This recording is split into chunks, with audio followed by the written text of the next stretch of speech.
Well, how yoga, you see, if the yoga you're talking about is a sport, like, I mean, moving your body in certain way, do it. That is a sport, don't call it yoga. If you like bending your legs, stretching your body, if that is the yoga, this is not a yoga, this is a sport. Yoga is something else. Do sport. And actually, if you want my advice to have a healthy life, walk. The best health practice for a human being is walking. Not running, not yoga, not sitting, not anything. Walking. People who walk a lot, they will live long healthy. Walk. Walking helps your brain to function perfectly, circulate your blood, make you get rid of poison in your body, make you get rid of a stress you have it through because of the life, bad energy, and you sleep very well. It's perfect. Same time, your heart will not be pumping blood, which will make it go so crazy and so fast, and maybe you have heart attack, or you will die faster because you're running. You are exceeding the, you are forcing your heart to pump way more than it should in normal day life. Walking is the perfect sport. I have my grandfather, I don't know, he lived, I think, 112, 13, I don't know. He walked like a young person as if he is 20 until he died. He don't take a taxi. You want to go somewhere, he walk. If you walk with him and you are young, you will not be able to catch his steps. It helps you to think. It helps you to produce energy, because your body, there's a kind of a positive sport which make you lose energy, but in the same time you win another kind of energy.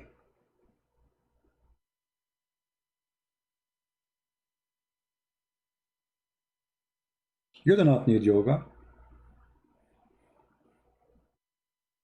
Yoga is a person who is, he decide to be lazy, and he don't want to think and do things. It's like, you want to give yourself a break from being exist. It's like you are going in a mute of existence, not only a mute of sound. Like you don't want to be exist for the coming, let us say, 2 hours.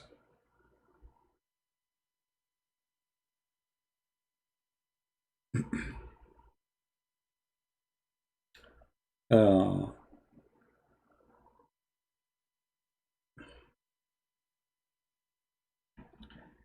do we have any Muslim have a question, or any Hindu?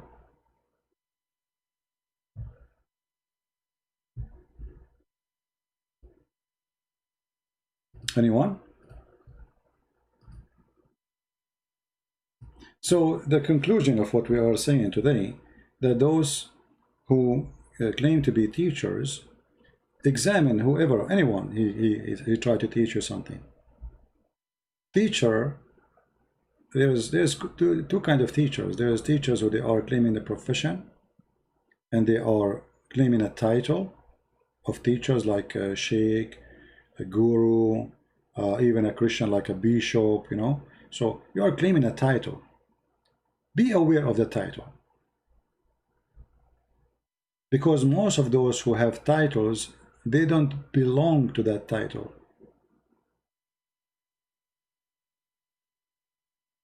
They are false.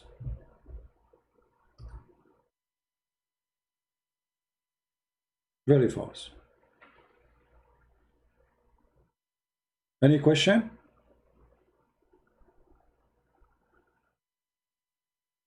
Anyone want to say anything? Mayday, mayday.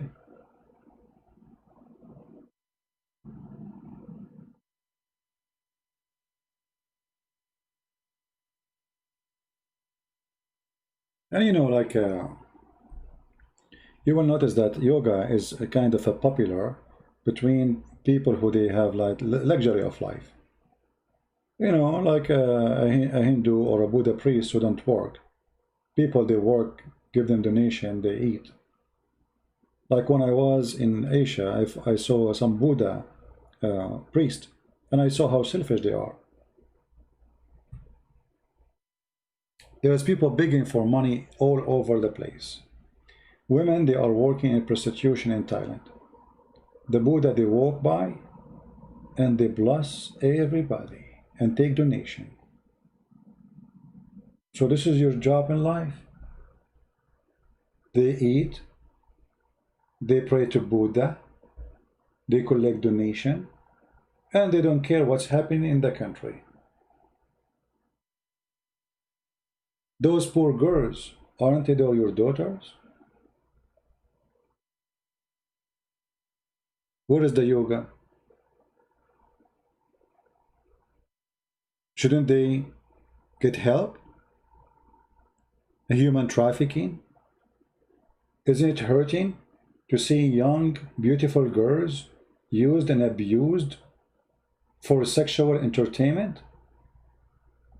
In a country full of a priest? Buddha priest? Where is Buddha?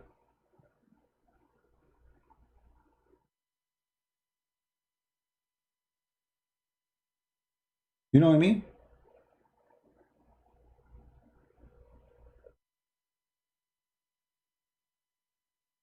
Where is Buddha? Where is the good ones? Instead of doing yoga, go and help those poor women. A guy, he come from Saudi Arabia with some dollars in his pocket. He sleep with your daughter. He spread AIDS. A man coming from America, a man coming from England, men coming from everywhere to use your daughters. Where is Buddha?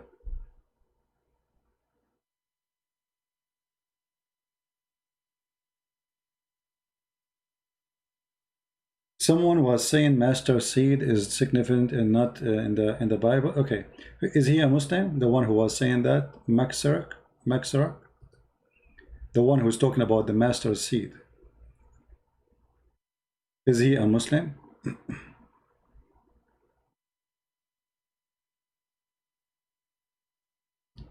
You know, Muslims are very funny. They come to you, they are copy paste. Actually, once I was debating a sheikh, and he said to me, well, master seed is not the smallest. This is a mistake in the Bible. The funny is that the Quran used the same statement copying the Bible, but those idiots do not know.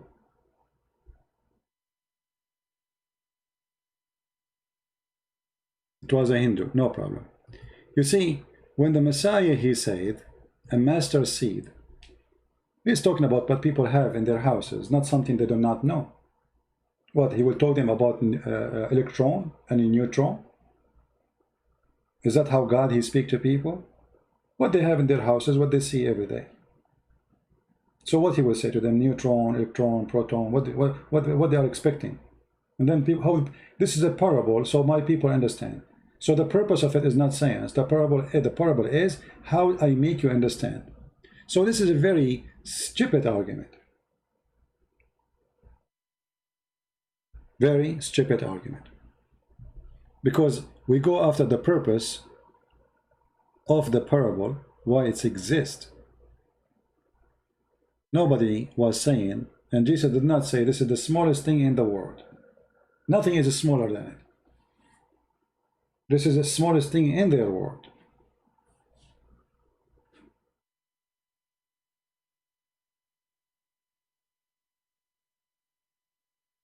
This is why it's called parable. It's an example. It's not even real. So when Jesus speaks about the 3 servants and 1 master, it's not real. It's an it's a parable.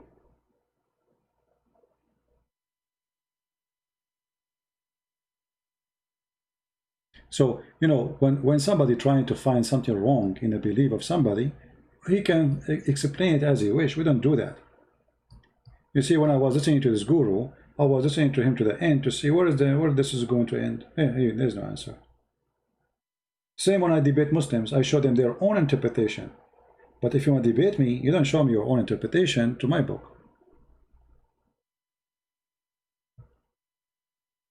No, you cannot say that, because this is still is a parable. It's not about something for real. It is a parable for you, you might understand.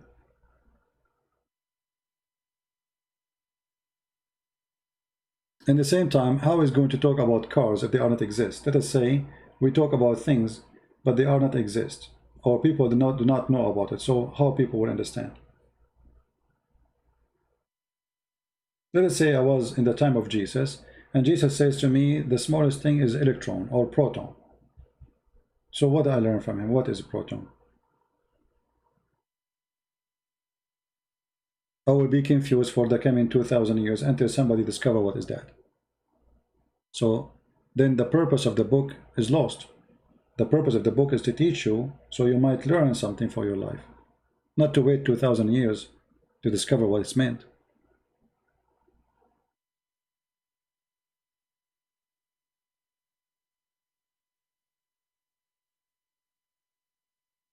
The Bible is a spiritual book. It's not a scientific book, have nothing to do with science.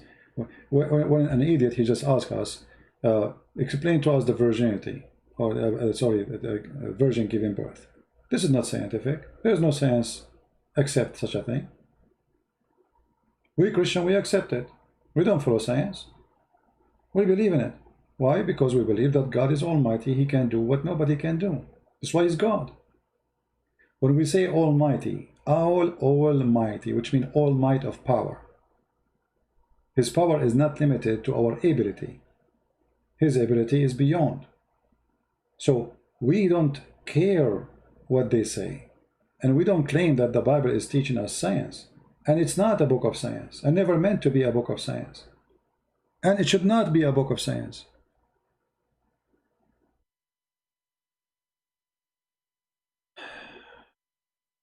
What about the lost years of Jesus? Who said they are lost? You see, if they are lost, it means they were there and they are lost. Where they are lost? How you came to the conclusion they are lost? The Bible exists for the reason of teaching us about Jesus, not about everything Jesus did.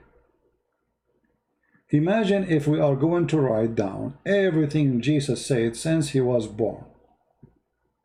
How big this book will be. Like right now, I'm speaking for the last hour. Do you know how many words I said? How many pages? Just in 1 hour or two? So it's a very foolish to speak about lost years of Jesus. They never been lost. First of all, those who wrote the gospel, they witnessed what they saw, not something they did not see. As an example, John, he was not with Jesus in his childhood when he was young. So how he will witness for it? And why actually? What is the necessity of it? The mission of Jesus started in a certain age. And this is where the story starts. The book is written for the purpose of education about Jesus, the God, what he did for us, not everything he said.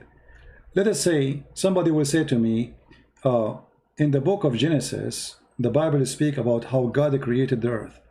Do you think really the earth creation can be explained by a page? Anyone here believe in that? One page can explain the earth creation? That's impossible. And nobody can accept such a thing.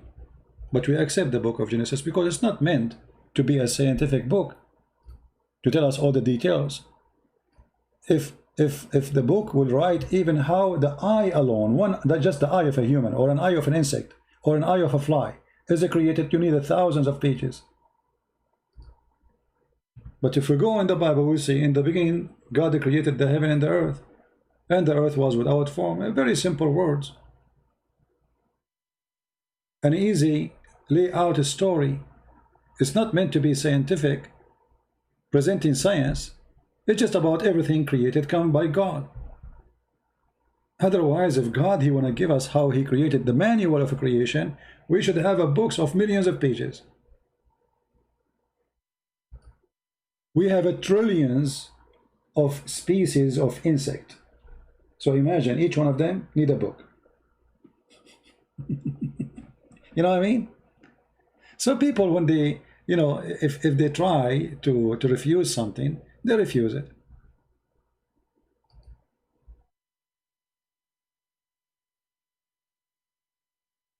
That is such a hypocrite when Sadhguru explained in better way than CP was.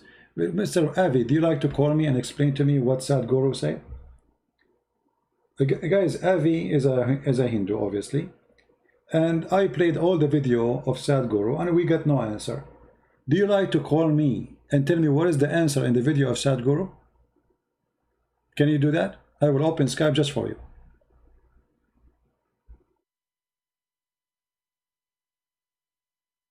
What do you think? Stop complaining. I will give you the microphone and you tell me what Sadhguru he said. What do you say? Guys, do you have an excuse to say I did not give? So we played almost the whole video is what? The whole video is 20 minutes. I played. We are in the minute 11 and 32, and he finished the topic. That's it. Now he's talking about different thing. So what do you mean I did not let Sadhguru talk? Do you want to call me? Why you are playing dead now?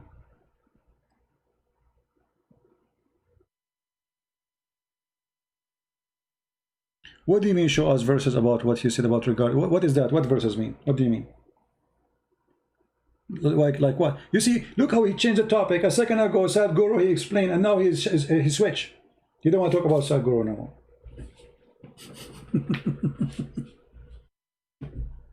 What happened to Sadhguru? You were defending Sadhguru, and now we ask you to call us and explain to us what Sadhguru. You want to change the topic. You are faster than a Muhammadan. You know, Muhammadan is slower than you. They changed the topic after a few seconds. It did not take you 2 seconds to change it. What about you call me and ask me all the questions you want?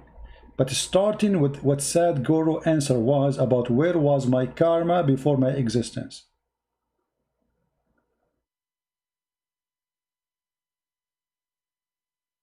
Do you like to call?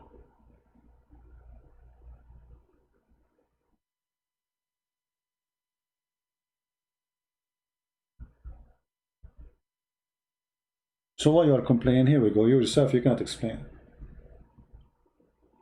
If you yourself cannot show us where he gave the answer, it means there is no answer.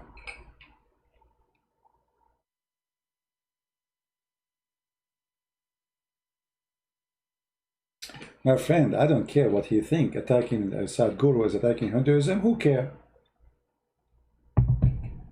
So, I am a Christian. I don't believe in Hinduism. For me, all those religions are false. Do I need to say it to know that this is my position of Hinduism or Islam? I do not need to say it. A Hindu, that means he don't believe in Christianity. He believes it's false too. If a Hindu person, he did not say it to me in my face, doesn't mean he don't believe in it. He believes that Christianity is false. Well, you're right, no problem. So why you get offended?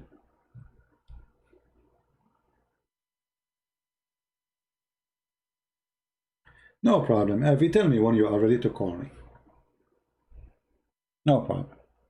Download the Skype. But can you tell me right now, which part in this video Sadhguru he gave the answer until you finish downloading Skype? So we can go there. The video is in front of us. We did not close it.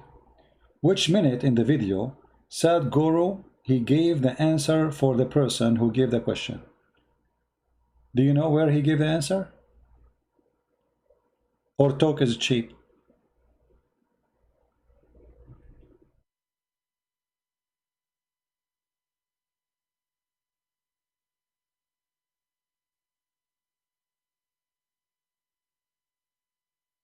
Where to kill women or yoga? This is guys, where it says kill women, go and search it in Google. I mean, you are a Hindu, you do not know. Until the time of the occupation of the bridge, you were practicing burning women alive. Go search it in Google, will take you 2 seconds. If you want to say to me it's not exist in verses, that's because you are stupid. What verses? That's mean you Hindus practice something is not exist. It's not in your religion, but you practice it. Are you going to say to me that the Muslim, this is a tradition, Sahih Bukhari, Daif? This is the question will be for you. Is it true that until the bridge occupation, when a man he die, the woman she will be burned alive? Yes or no?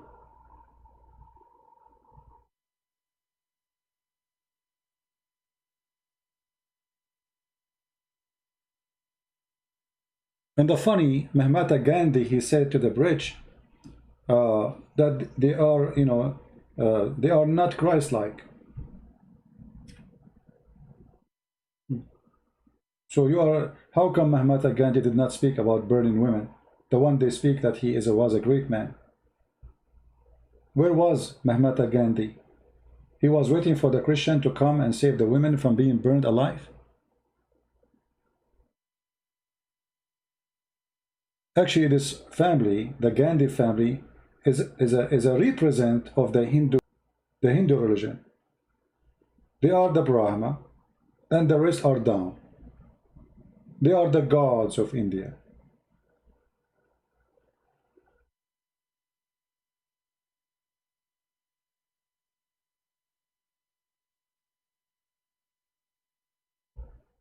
It was called Shagman. Okay, let's search this. I don't know what it's called. I don't know what they call it actually.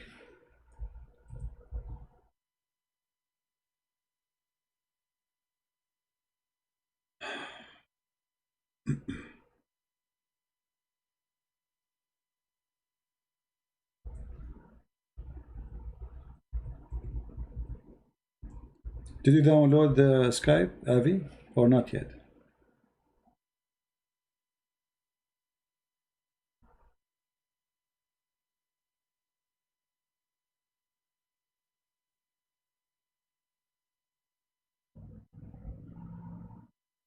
Yeah, here we go. We found the answer. That when in the ancient Hindu tradition called Sati or Shoti, wherein a widow would burn herself to death on her husband, like when they burn the husband. Yeah. What is that?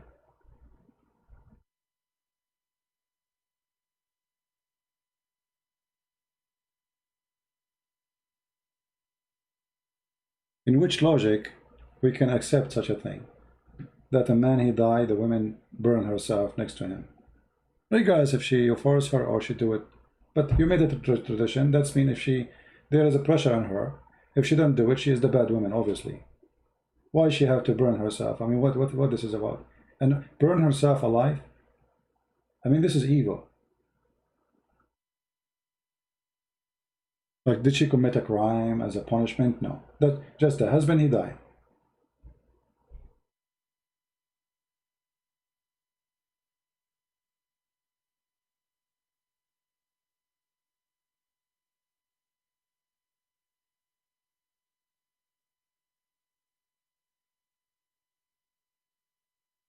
Anyone have a question?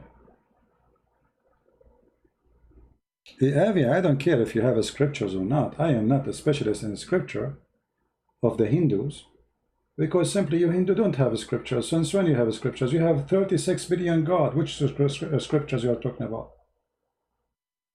36 million God. Which one of them scriptures you want me to read for you? You yourself, you will spend your life just to count their names.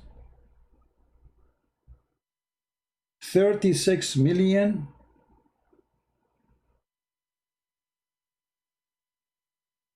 Million. And you are asking me to quote the scriptures?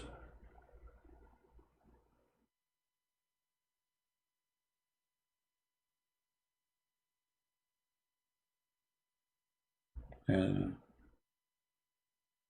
for me, I don't have much knowledge of the Hindu, but what I see in front of me, nothing encouraging. And here we go. This is your best. The guru is just saying stupid stuff.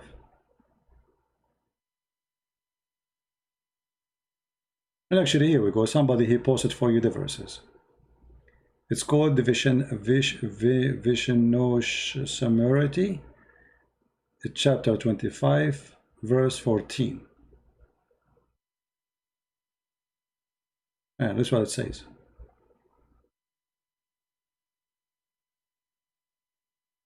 Here we go. Somebody gave you the scriptures. Are you happy now?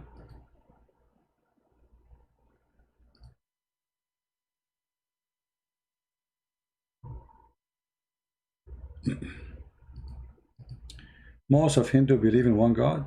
Well, I don't know. You see, I learned from Sadhguru. He is the one who said we Hindu, we have 36 million God. So what do you mean all Hindu worship one God?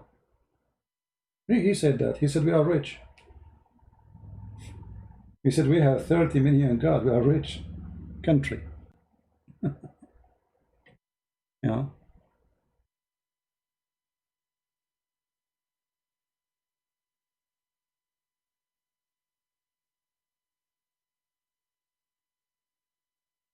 Okay, well, we are not talking about even Hindus. We are talking about Sadhguru himself. So if he is a person who is not Hindu, why you Indian consider him Hindu? When you read the titles, when you read the title made by the Hindus, it's presenting to us that he is defending the Hindu belief and he is a Hindu. Sadhguru and Zakir Naik, what is there in Muslim heaven and Hindu heaven? So if Sadhguru is not speaking for the Hindu, why he's speaking about the Hindu heaven? And why none of you correcting him if he is not a Hindu?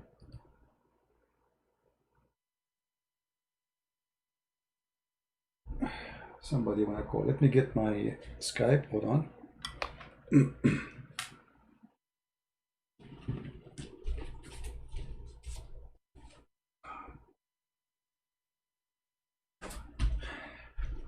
All right, let us see.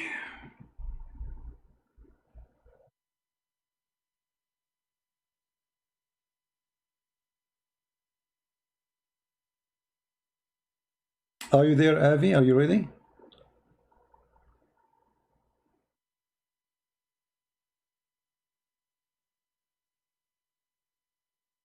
Avi, did you download Skype? Sacrifice is bad. What sacrifice? If you are a smart person, give me a question in full so we can understand what you are saying.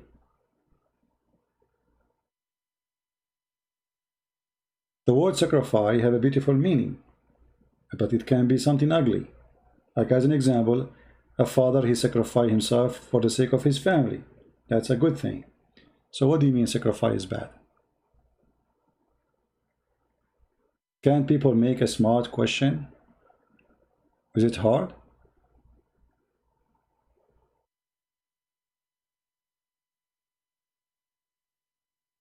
Are you there, Avi? I don't know why Skype is not loading. Hold on. Let me close it.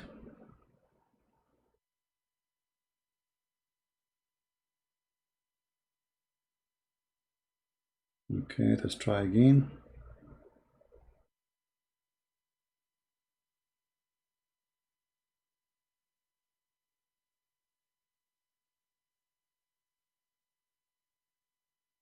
Are you ready, Avi? I am almost there.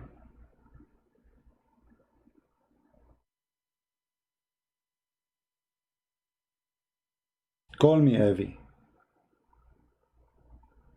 I am live on air, my friend.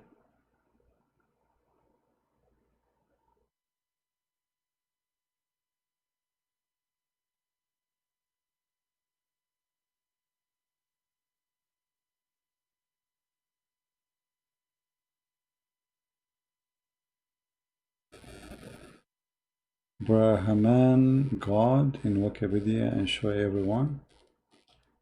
Or Brahman God.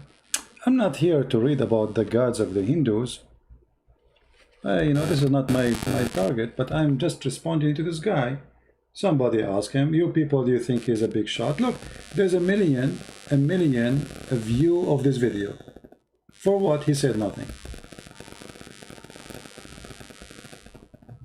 I'm not here discussing the Hindus. I am not a scholar. You see, if I want to debate somebody in Hinduism, I have to learn about it first. What I know is very little, but it's not encouraging. 600 or 4,000. And this is supposedly, this guy, the guru, gave a brilliant answer. And this is my challenge for those who support this guy. Where is the brilliant answer in this stupid video?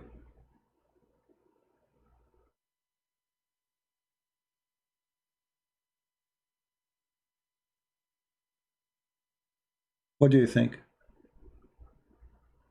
This is my topic.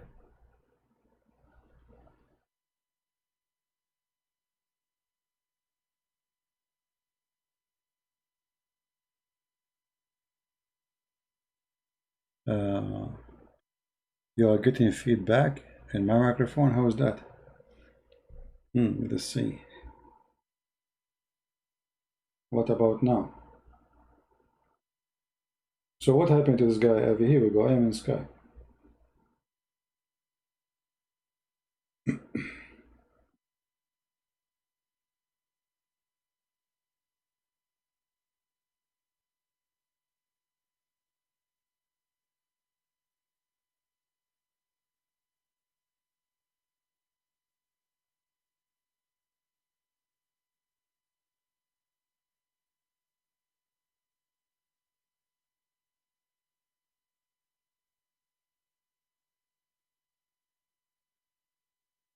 Anyone?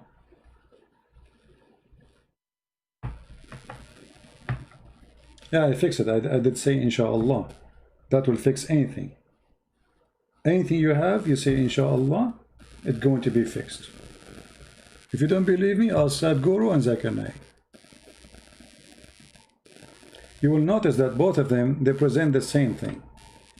The supporter of Zakir Naik, whatever he says is right. The supporter of this guy, nobody says to him, you are wrong. I did not see it anywhere.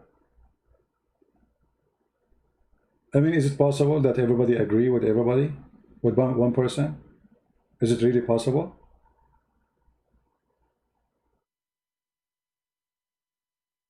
The mic is buzzing again. I don't know, from my side I have nothing. No problem. Buzz buzz. I don't know why it's buzzing.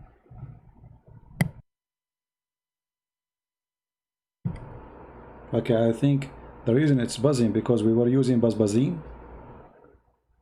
Is it doing the buzzing stuff now? Buzz.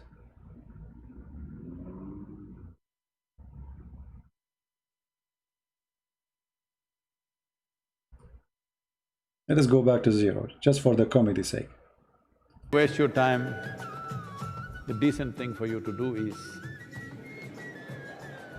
Yeah, and they show you people dancing. Yeah.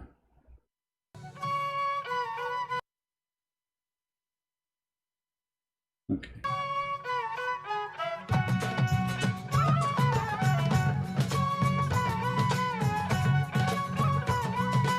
That's the yoga, supposedly.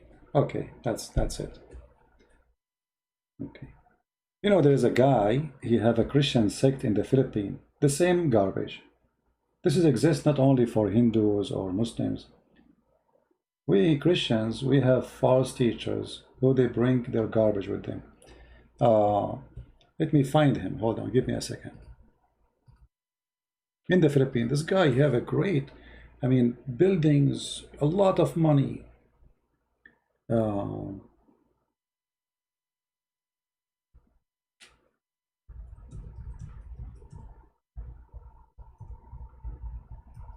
And actually, we contacted them and I offered them to have a debate. The coward, he ran away. But this guy, you know, he can kill you literally. This guy is very powerful. He have millions of followers. You believe it or not? And look what he called himself. He called himself, I am the Son of God. Can you believe it? This garbage exists everywhere. I am the Son of God.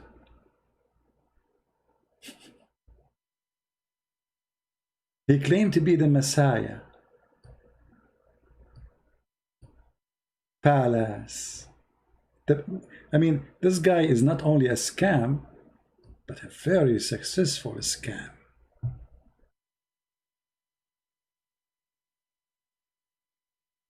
Oh. Once I was sitting with a group from his false church, and they wanna, supposedly, you know, they heard about me and they came, they said, can we talk to him? They talked to a group talked to me, blah blah blah blah, and then they came and they have a tablet with them and they want to show me some videos. Let me see if I can find you.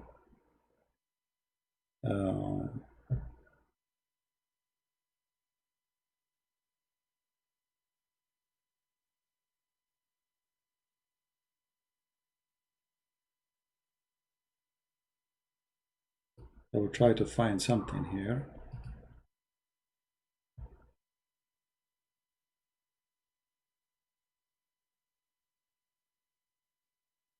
I'm trying to remember the name of their church. False church for sure.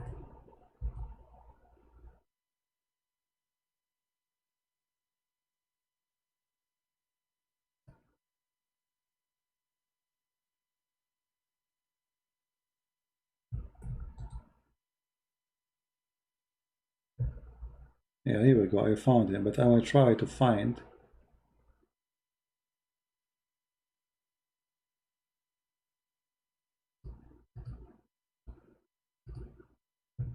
some videos.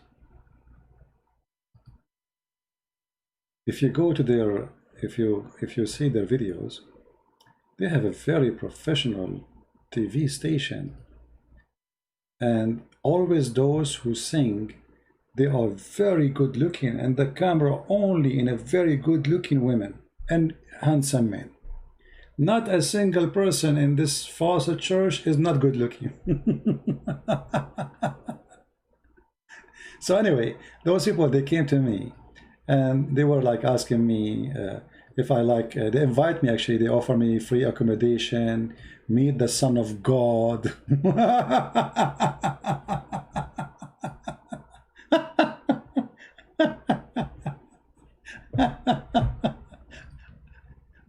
Oh boy, I mean, it was really hilarious.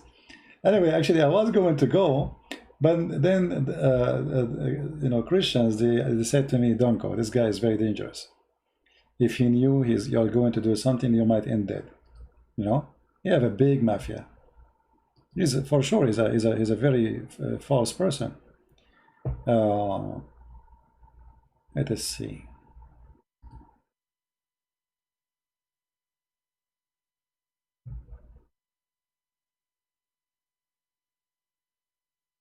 And this guy, he have now branches of his corrupt false church everywhere in the world. He is the devil himself. And money is talking.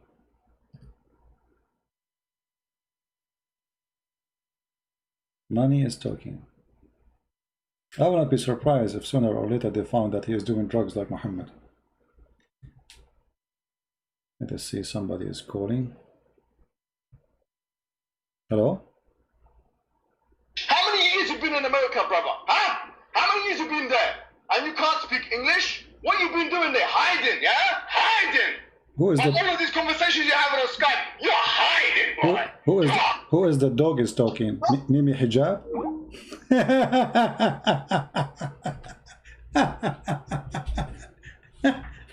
You know, the first I thought it's a German shepherd, but it turned to be Mimi Hijab. But the coward, he hung up on me.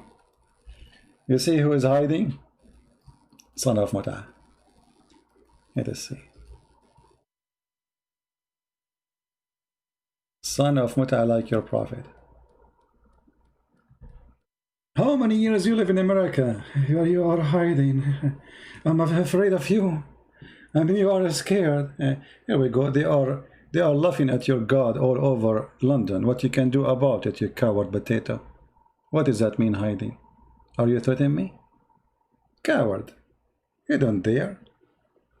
Get closer. Yeah. Yeah, here I like, I'm looking for the videos. I mean, there's endless videos of this false church.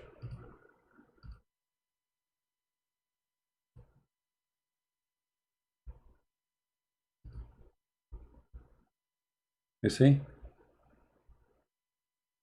This is the guy who he claimed to be the son of God.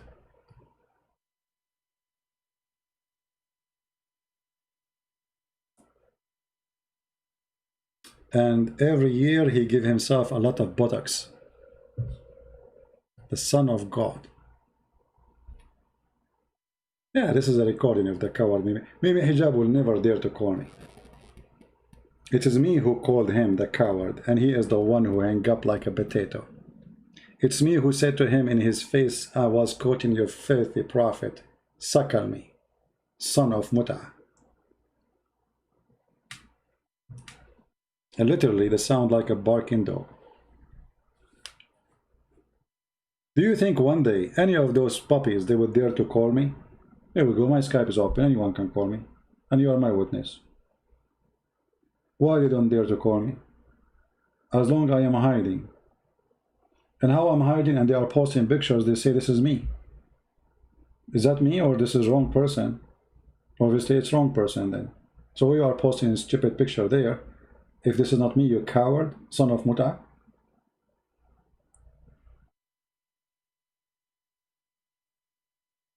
Do we have any brave Muslim?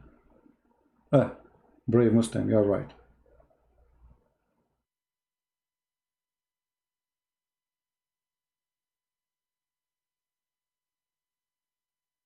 But you know what, just for fun, I'm going to call him back.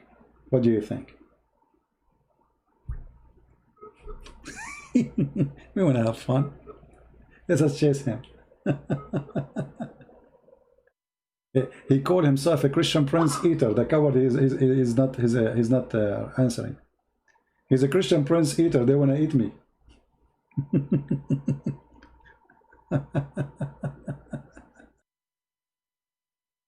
They see me in their dreams. Cowards, all of you. Not even one of you dare to call me.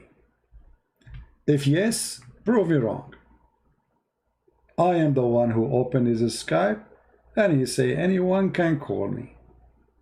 Actually, I forbid the Christians from calling me. All people here, they are my witness. The same as this guy was able to call me, anyone can call me. So where are the Muslims who they can bring us something good? Someone saying, can I call? No, you cannot call. You have to be a Muslim. You are not. Let us see. We need a Muslim. Do we have any Muslim?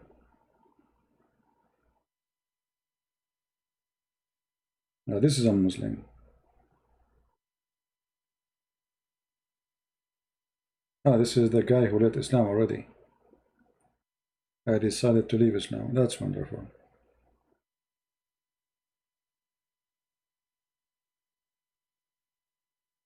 This guy who called me as a Muslim, he left Islam. That's wonderful.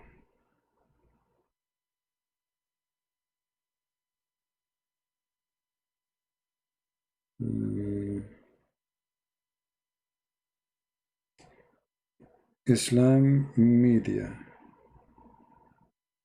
Let us see Islam Media. I don't know if he is online or not. Islam Mulia. Islam Mulia. Oh, this is a different person calling. Hold on. I think this is Avi. Avi is trying to call.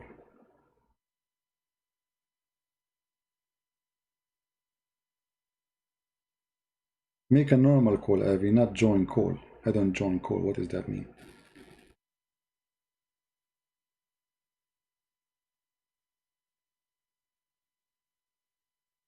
Here we go. I'm calling you, Avi.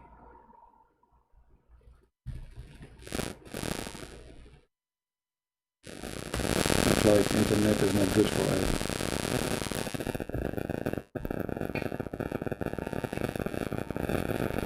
What Christianity teach? That's very weird. Hello? Yes, hello. Hello? Yes, Abby, how are you, man? Hello? Go ahead, you're live on air, Abby. What do you like to say to us? Hello. Hello. Yes, Abby, we hear Yeah, you. now I'm getting your voice clear. Okay, no problem. Go ahead. What do you like to say to us? Yeah, so, I've been following you since past 1 year, and I'm a big fan of you actually. I mean, I've been following you since a lot of time, and I appreciate the way when you speak something, prove it with logics, you prove it with verses, and that is what I like about you. And that is the correct way to do things as well. I mean, if you say something, I will believe you if you show something like certain things that you said. Hello, Yes, I hear. We are listening. Go ahead. hello. We hear you. We hear you. Yeah, I mean, today, CP, I normally felt bad because of any Sadhguru and other stuff. The way you talked about Saudis and Americans and Britishers coming and doing sex with Indian girls I did not say. I did not say Indian. No, I did not say Indian because I never said Indian. I spoke about Buddha priest. I said I went to Asia and I was speaking about Thailand, and I saw how Buddha priest. You did say that it's in this video. It's in this video itself. So No, I did not. I never said India. No, don't say India. India is not a tourist direction for sex. I was speaking about Thailand. I never been in India all my life. I never been in India. I said I was there, and I saw how a Buddha priest, not Hindu priest. Buddha priests are located not in India. They are located in different places. So I saw Buddha priests.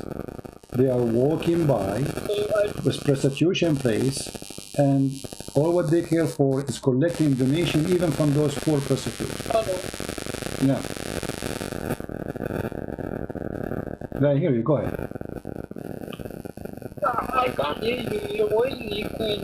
I was saying, I did not say Indian girls. I was saying Buddha priest. Buddha priest. You can go play my video again. I never been in India. I never even entered Indian airport all my life. I cannot speak about India. CP, can you call me back? I mean, I'm not able to hear you, and I'm new to Skype, so I might not be able to do it. Can you call me back? All right, no problem.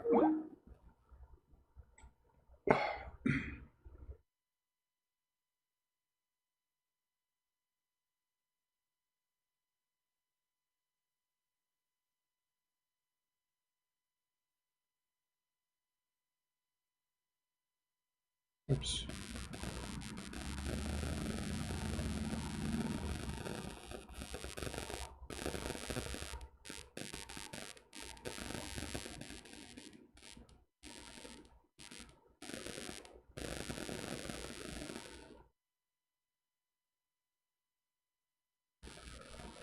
All right.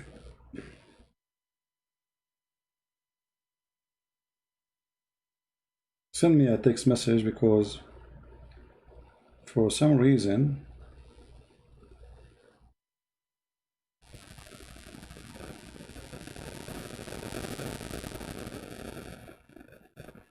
I don't know.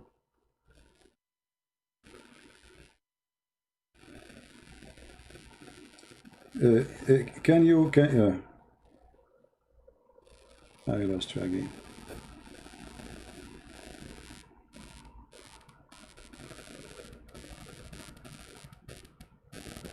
Don't do the group thing. Don't invite me to a group. Just make a call.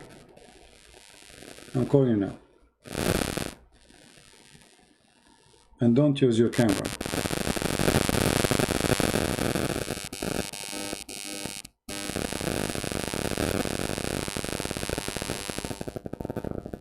Nothing is working.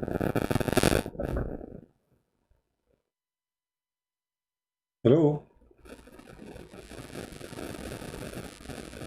We have another caller. I have two callers at the same time. How that can be possible? The Skype is fine. Hello? Let me close it again.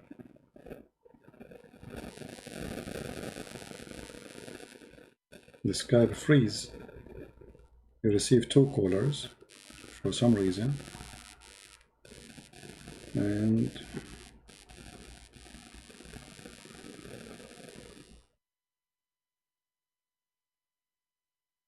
anyway, I don't know. It's not working, Mr. Avi.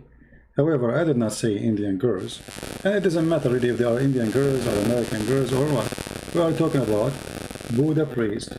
They walk by prostitution place and they ask prostitute. They bring them the bag to collect money from them. I mean, those women, they are selling their body to make the little money they are making, and you want to take their money?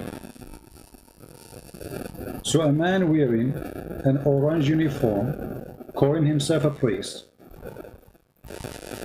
instead of helping them to get rid of out of their misery, he is collecting donation from them. And not only that, those girls, they bow down in front of those priests. I mean, what kind of logic this logic is? There's a feedback, annoying noise. Okay, I don't know why.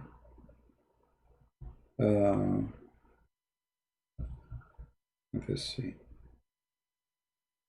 We have somebody try to call. I don't know who is he. Let us see.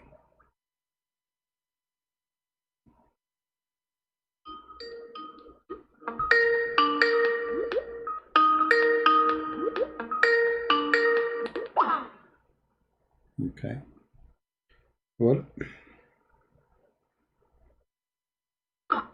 Hello? Hello?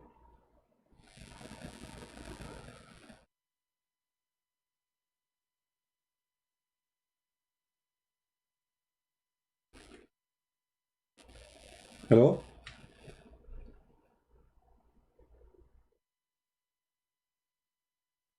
Look like they have bad internet. Hello? What we can do?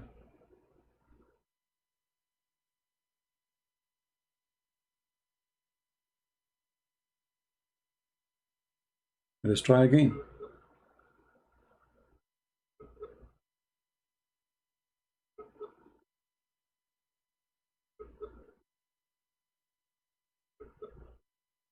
Do you still have a bad noise there?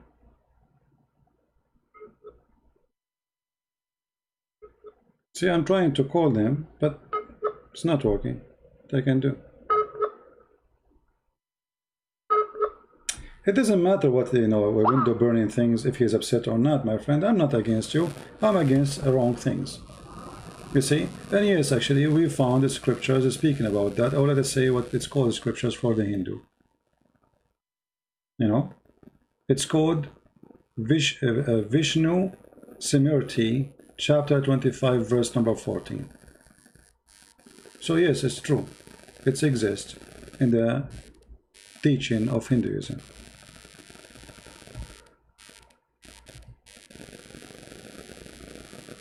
Like here, there's a Hindu website is explaining the practice of women being burned when the husband he died.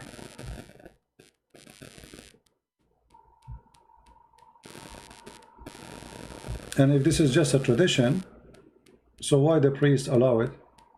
Because, you know, remember, in villages, in towns, nothing will happen unless the priests allow it and approve it. So it have its roots in the tradition and in the religion. A woman, she burned herself. Why? Is that right?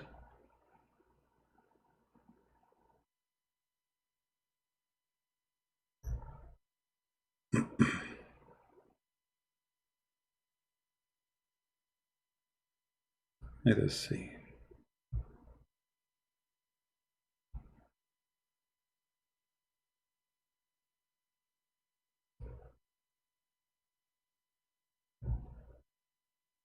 I understand that you as a Hindu, you will be upset. You will not like what you are hearing. But if what you are hearing is what is there, don't be upset from me. For me, I never been in India, and I don't know. I learned those things by reading. And I learned that it was the Christian missionaries, after the British occupation, who stop such a practice where the women, she will be burned, or even they call it volunteer burn, but she is forced because this is a tradition. The guy, he die, so the woman, she will be crying so hard, not because she loved her husband, but because tomorrow is going to be her her funeral of being burned alive. I mean, how that can be right? So when you say to me, show me, if you say something, show me reference, here we go. For me, actually, I did read it. I don't know even the reference where it exists, but somebody posted, here we go. This is what they are saying. Vishnu Simriti 25:14. After the death of her husband, to preserve her chastity, or ascend pale after him, etc. So she burned herself. So you asked me for reference, here we go, this is the reference. So now what we will do?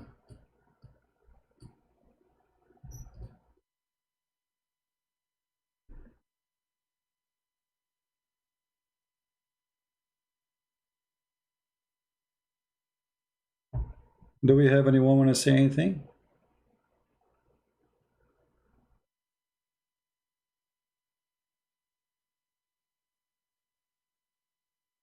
You see, if this was a punishment, even if it's severe, scary punishment, at least she did something, but she did not do anything. I mean, the husband, he died. If she is a criminal and the crime is extreme, I would say at least she did a crime. But she did not do anything, just the husband, he died, she is going to be burned. Same time, in Hinduism, which I don't like a lot, at all, is discrimination between society. So there's people who they are going to live poor, stay poor, and even if you get rich, by the way, like now because of technology, etc. So you might be from a poor society. Your son became a software engineer. He made an email or software. He became a millionaire. Still, you are going to be considered from the low society, because obviously Hinduism discriminate you the same as the Islam discriminate. Islam discriminate. The Arab are the highest. The rest are just servants. Why Osama bin Laden became a leader in Afghanistan? Because he's an Arab, he's Saudi. Why the Arab? They are not equal. Because even Arab are not equal. Even Muhammad, he said it clearly, that Allah chose from the Arab tribes. He chose from the nation's tribe. And then he chose from those tribes, from the Arab, certain tribes. And he is the best of his own tribe.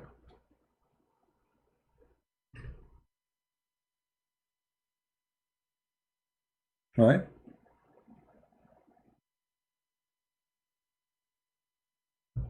Do we have any Muslim?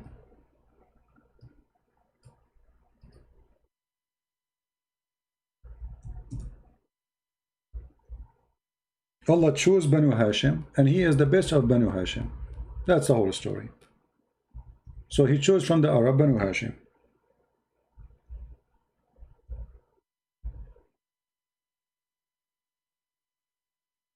And Muhammad supposedly is the best of mankind. You see, when the Bible speaks about choosing people, Bible does not make the Jews holy and the rest are not a human or less. God in the Bible says God is with those who they are with him. The rest of the world were not worshiping him. As simple as that. This is what choosing people mean. When the Jews themselves, they are against God, God was against them.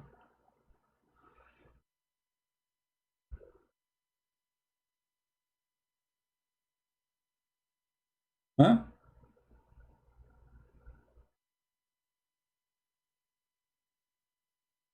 Any Muslim?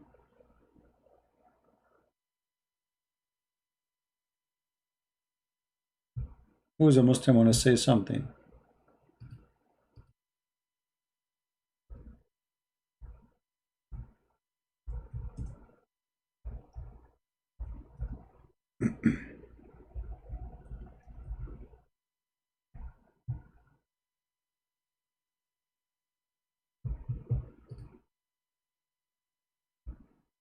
Nobody? So if you are a Hindu, my friend, don't be upset. For me, I speak anything against anything I see wrong. I'm not even speaking against Hinduism. I'm speaking against this guy who is saying things does not make sense, presenting himself as he's a guru. So if you are a person who believes that this guy don't present you, we'll make a video, show the Hindus that he is not what he claimed. Right? Everyone here knows. Like as an example, there's a person, he claimed to be a priest. His name is James White. I made many videos getting him busted. But he is a priest, supposedly. He is a priest in a church. He have a PhD. He's a doctor. And he say he's a Christian. And he debated Muslims about Christianity. For me, I believe that this guy is very dangerous. Nobody should listen to him. So it's not about you being Hindu. It's about wrong or right. There's a person, he claimed, what's his name? I forgot, Toriva Singh or something. He's a rabbi, a Jewish rabbi. I'll whip the floor with my shoes with him. He's a rabbi, he's a Jewish rabbi. It doesn't matter. All right? So it's not about you being a Hindu, it's about being wrong.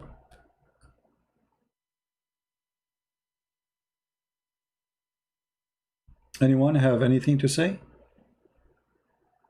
As an example, this guy Tovia Singer, he will never dare to debate me anyway. But he is a hypocrite who lives in Indonesia. He's married to Indonesian women. And he knew he cannot say anything wrong in Indonesia, otherwise they will kick him. And in the best scenario, he will lose his business as a Jew in Indonesia. I think he sells jewelries or something. And he claimed to be a rabbi, but there is no way he can be a rabbi. He will never dare speak wrongly about Muhammad or Islam. But every time he go live, he attacks Christianity. And he says stupid things.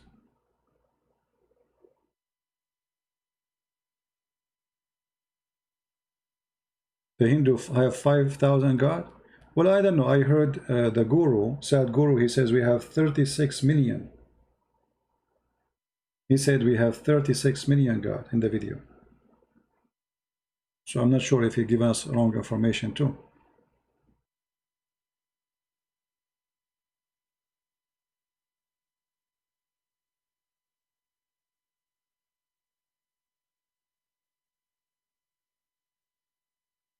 Any Muslim? Any Guru? Any Guru want to say anything to us? We take calls from Gurus and we take calls from Muslims.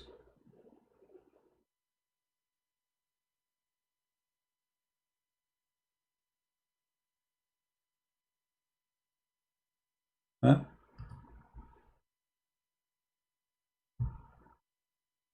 And what I find it embarrassing, that in description in his channel they say, or whatever this channel present, he gave a brilliant answer.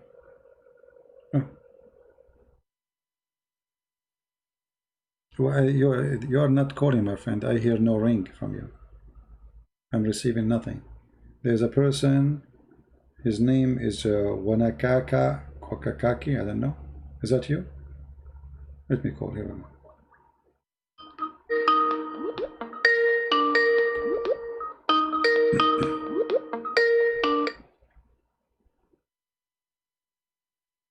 Hello? Hello? Yes. Hello? Yes, go ahead. You are live on air. Pardon me? You are live on air. You are calling me. Yes, yes. All right. I'm not Muslim, I'm not Guru. I'm just calling to just say, hey, Bo, I champion you, continue, you're doing an excellent job. And I really, really was touched by the guy from the French Muslim who you really spoke to so cheerily. And I want to say, we are praying for you, we are backing you. You have you're not politically correct, but you're God-fearing and you're doing an excellent job. So I just wanted to say that. Thank you and you very have much. people who are just backing you and praying. Just keep on, and God will protect you and bless you. I just praise God for the many who will come to know Christ through what you are doing, and many Muslims who will come to know Christ through what you're doing. Bless you, Christianity. Thank you very much. Which country are you from, if you don't mind to say? am from the, I don't want to say, but it's from Caribbean. Caribbean. Oh, okay. I like the Caribbean. That's it. You have to empty your house. I'm coming tomorrow. I will give you where I live. You stay here for 2 months. I go there. All right? We exchange places. I will give you my computer, my microphone, even my show. You go and talk as much as you want. Just give me the beach there. Deal? Deal. All right. All right. Take care. God bless you, sister. All right. Take care. Bye-bye. Thank you. Bless you. Bye-bye. Bye-bye. I mean, you are from the Caribbean. You are listening to me. Go to the beach. Like, hello? What are you listening to? Go to the beach.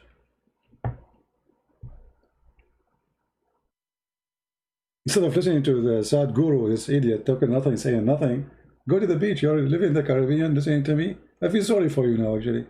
Like, come on. Go to the beach, you will see God there, the glory of God there. The amazing beauty created by God is there. The fingerprint of God there. The art of our Lord is there. Each time I see the beauty of the nature, I believe in my Lord way more. Incredible. Today I was out in the yard. I planted a new tree. And guys, I love those trees. And I don't know, like each time I see it, I see that how amazing God is. Even tree can make you love God. All what you need is just to have the eyes to look in the right way. And then you will see the beauty which you will enjoy. And for sure, I was joking with you about why you are listening to me. But yes, God is everywhere. And if you live in the Caribbean, I mean, God, He bless you with a lot of things. And you will believe in God way more when you see His handwork.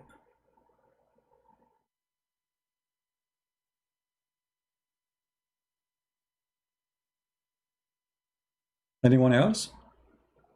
I thought we have a fish. It turned, no, not a fish. I thought I got a customer. خدني معاك إن كنت مسافر خدني معاك. Oh, take me with you where, Amelia? Hello?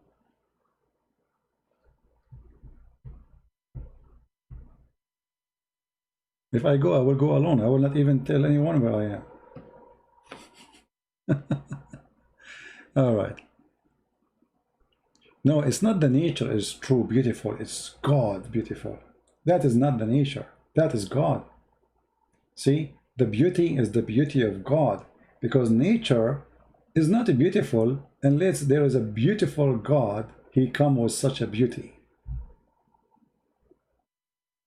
In order to generate a beauty, you have to be beautiful yourself, extreme beautiful.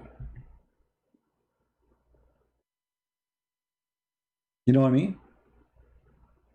An ugly being cannot provide something beautiful.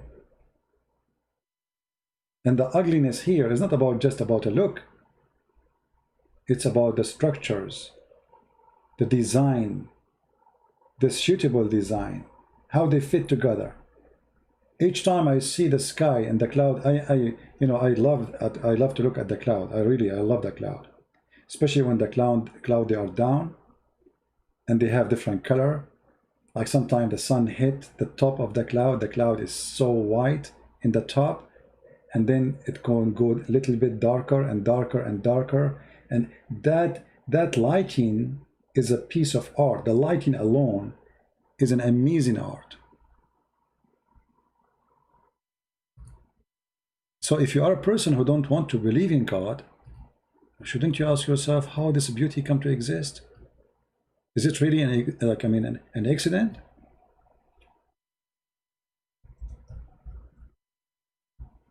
That is impossible. This is a kind of a very high quality designed.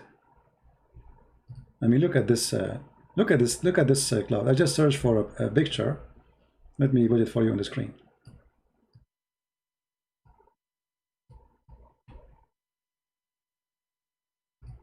Look at this. How we can describe this? And then, like, I cannot show you the rest of the picture because it's too big, but you will see then the reflection of the cloud on the water. I mean, isn't it amazing? Or when there is a storm, or when there's, it's so beautiful. Actually, you recognize God when you see something ugly. And that is the benefit of Muhammad and Islam. You see how ugly Muhammad is.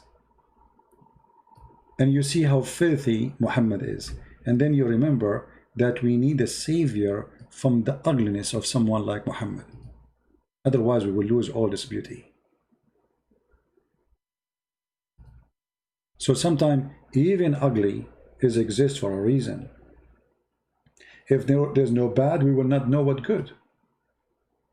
If there's no salt, we will not know what's salty. If there's no sugar, we will not know what's sweet.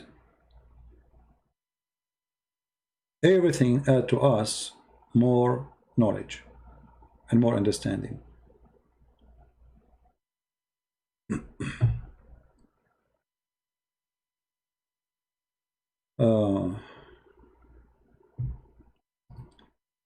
Do we have any Muhammadan? Want to say anything?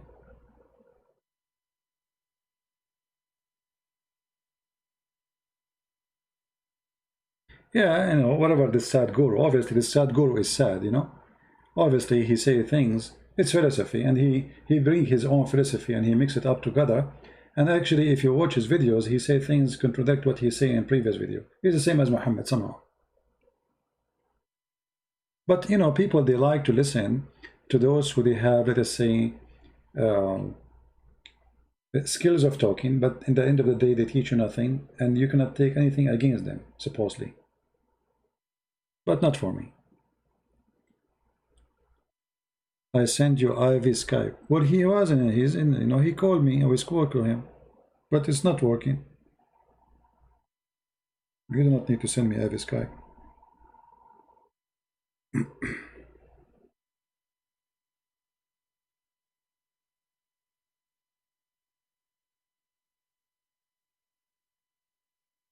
Yeah, it's not working. Anyway, I don't want Avi to be upset, but Avi, I don't take a side. You can go search right now. You will find Christian Prince making videos against someone who claimed to be Christian. Christian Prince making videos against someone he claimed to be a Jewish rabbi, refuting Jewish people. I don't take a side, my friend. I don't care if you are a Hindu or not. With my respect to you, I take a side of the truth. Anyone he speak wrong, he says something stupid, I will be against him. And especially, and I'm talking about against him as what he said, not him as a person. Otherwise, I have no problem with this person. But isn't it embarrassing that tens of thousands of people, they sit and listen to this guy saying this rubbish? Isn't it? And why nobody from the Hindus make videos to expose his lies?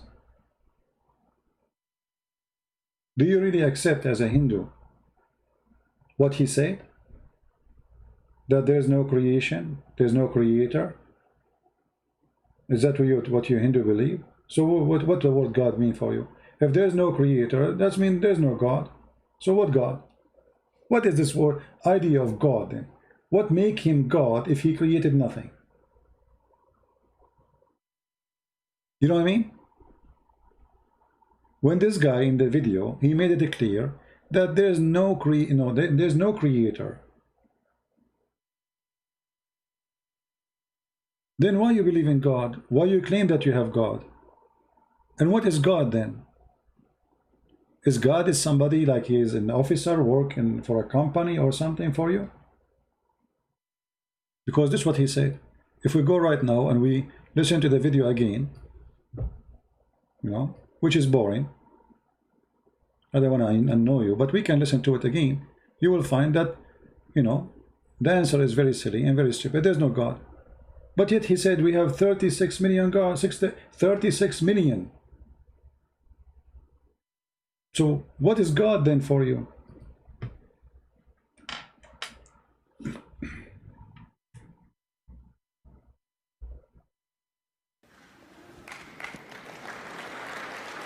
And what make it more funny is the same as Zakir Naik. Whatever the guy in the stage, everybody clap. Like amazing, so good. Doesn't matter what he say. The guy, even if he sneeze, they will clap with their hands. That's true. Allahu Akbar. Now, even I'm wondering about that about you. Making fun of the person. Well, no, you're a decent guy, I'm like this, what should I…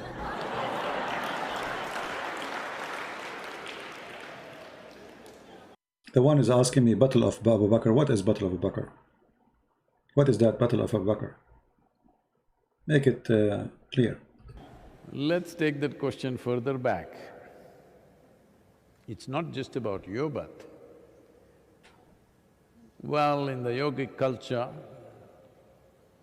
there are theories which are explained in the form of dialectical stories, how Shiva was like Shava. Shava means a corpse. He was inert, phenomenal energy but inert. Then energy or Shakti came and danced around him, upon him, then he got kind of woke up. Well, we are, picturizing it as a man and a woman, but that's not what we're talking about. Inert means nothing happening, no reverberation. No reverberation means no creation. Energy got introduced, reverberation started. From a simple basic reverberation, it got more and more complex. As reverberations became more complex, it became matter, matter became small molecules, they became planets, planets became many things, life happened, variety of things, you know the evolutionary theory from there on. Evolutionary theory only starts after life has started, or at the beginning probably, but if you go back, creation itself, we may not know the exact trajectory of how it happened, but we approximately know how it happened, even as per modern science. So in the modern scientific parlance, the same thing is said today that if you apply energy, not even into it, just around it, suppose you create vacuum in a container and apply energy not into the vacuum, just around it, virtual protons and virtual neutrons will erupt. That means creation begins to happen. Proton, neutron. Is that really what the creation is? What this guy is talking about? So all of you Indian engineers, doctors, scientists, I mean, India is a country full of really very smart people. Is what he is saying any close to accuracy? If you have a vacuum and then you put energy next to it, creation started? Is that true? Can we do that? Can we practice this in the laboratory? Even in the laboratory, which is not an accurate practice. Because remember, in the laboratory you are forcing things to be there. It is not a natural thing to be there. You know what I mean? This is why it's a laboratory. So I can bring things that will never meet together unless I bring them in the laboratory. And I put them next to each other or mix them together in the laboratory.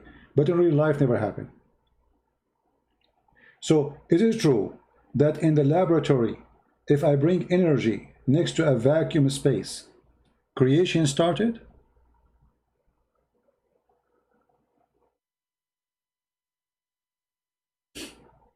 You know what I mean? That's not true. That's a person throwing words.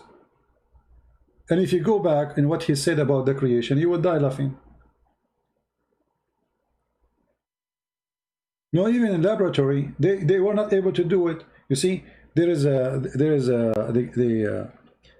tried or they created a machine to resemble the Big Bang. I don't know if you heard of it.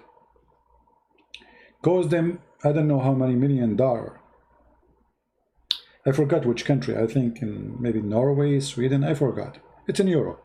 So they made this machine simply because they want to create They want to do the Big Bang.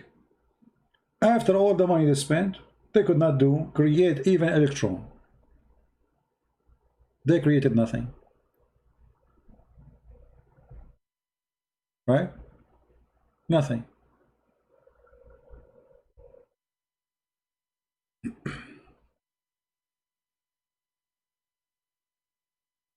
Was Hindu tribe in the Arabian Peninsula at the time of Muhammad and his companions?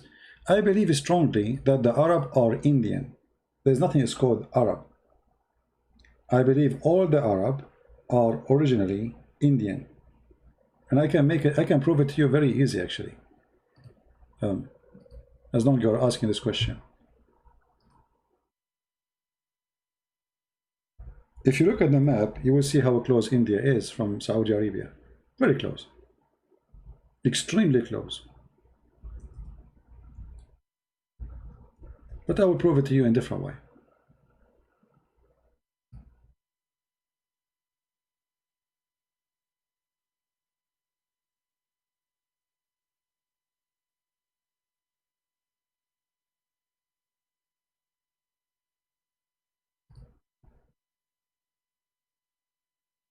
Let's see.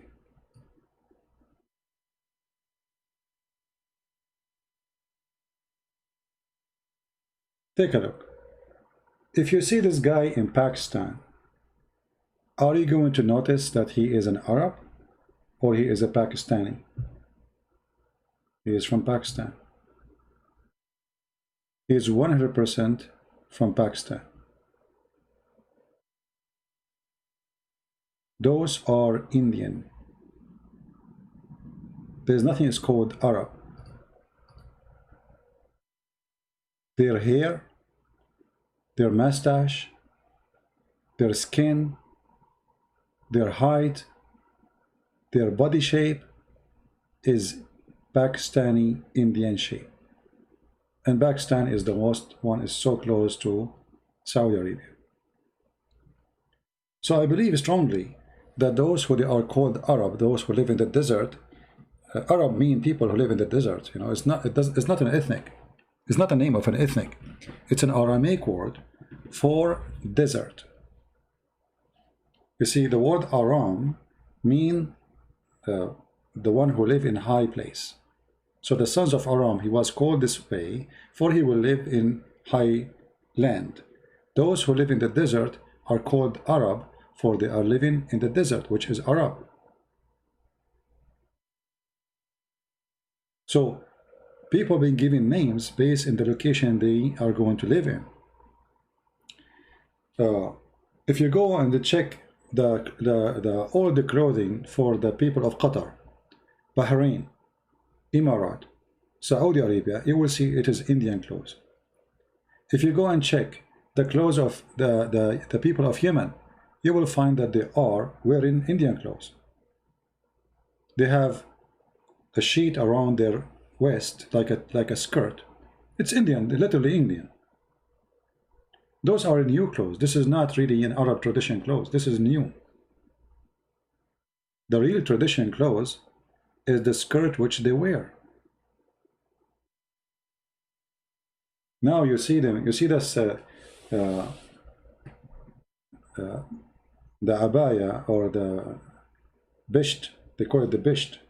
The one they are wearing around their shoulder. It's covered by gold. If you look at this golden thing around the coat, this is literally made from gold. But those people, they never have this luxury. This is after the oil and the gas. And their clothes was not even like this. It was very horrible. There's holes in it. They wear skirts. Sometimes they don't even wear anything. Like they wear like a Pakistani style trouser. So this is all is the luxury life. This is after the oil business. But if you look at the look, you will find that those are not anything except they are Indian. Go right now and look at the map and you will see how far is Pakistan from the borders of the Kingdom of Oman, which is part of Saudi Arabia anyway. You know, the Kingdom of Oman, Sultanate Oman, This is the Arabian Peninsula. There was nothing. Those are new countries made by the British. Emirat, Bahrain. This is British business. They never exist.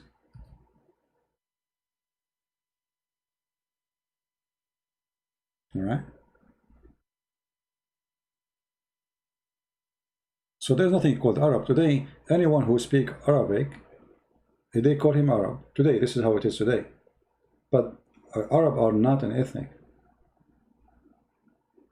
And actually, even Muhammad, he proved that to us. If you remember, Muhammad, he said Allah, he sent the Quran in 7 reading.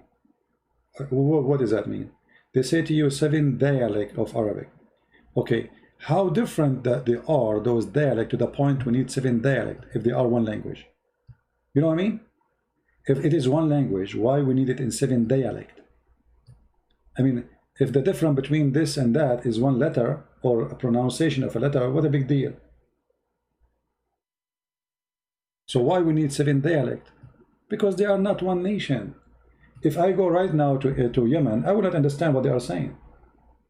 I will have no idea what they are talking about.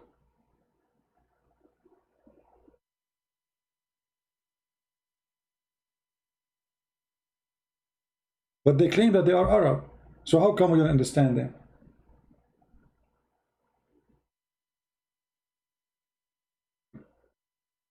What is the crown? A gal. They call it a gal.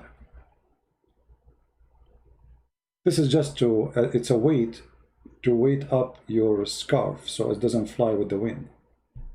It's not really, I mean, it's just, all those things, by the way, is made by the Aramaic. This is a clothes given to them by the Aramaic. Those people do not know how to dress. They never make even clothes. The Arab, they used to buy their clothes from the Aramaic. They exchange with them their animals, and the Aramaic gave them the clothes. They didn't know how to make clothes, they didn't know how to make swords, they didn't know how to make anything.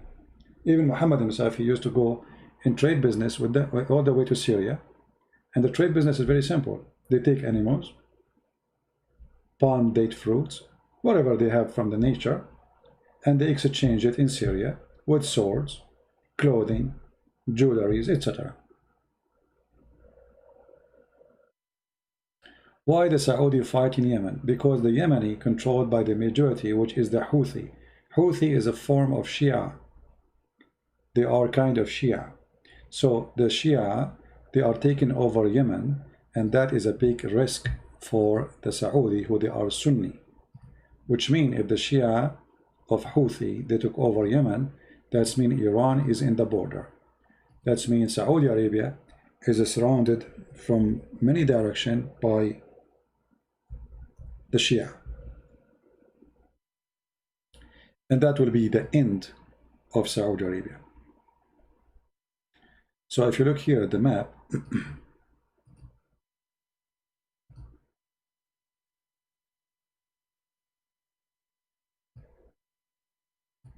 see, this is the new map. Those things are not exist before. I mean, like now, how Iran is located, how Pakistan, there was no Pakistan. All of us, we knew this is India. There's no Bangladesh. This is India. India is Pakistan and Bangladesh and India today, and Sri Lanka. So the same for the rest. Saudi Arabia does not exist. There's nothing called Saudi Arabia. It's never been one country, never been united, never have a king, never. So when the British, they took over, and the French people, they took over most of this territory, especially the British in this area. They divided, and every sect took over a place. As an example, for a certain time, Egypt was all of it Shia. All of it, imagine. This was in the time of the state of Al-Fatimiyyin. If you remember before, I mentioned to you the story of Al-Hakim bi Amrullah Al-Fatimi, which means the ruler by the name of Allah, the Fatimi. Fatimi supposedly come in from the descendant of Muhammad daughter. Those, they were Shia, and they are the one who built the Azhar University or mosque, which now is the center for the Sunni. What happened is that those Shia, they depend in some fighters' slaves, and then those fighter slaves, they took over the ruling, and they converted into the Sunni sect. And by converting to the Sunni sect, they forced all the country to become Sunni. So you can say overnight, Egypt from Shia country became Sunni country. And then Yemen. The majority of Yemen is Shia. And this is Iran. Iran, 90% of it is Shia.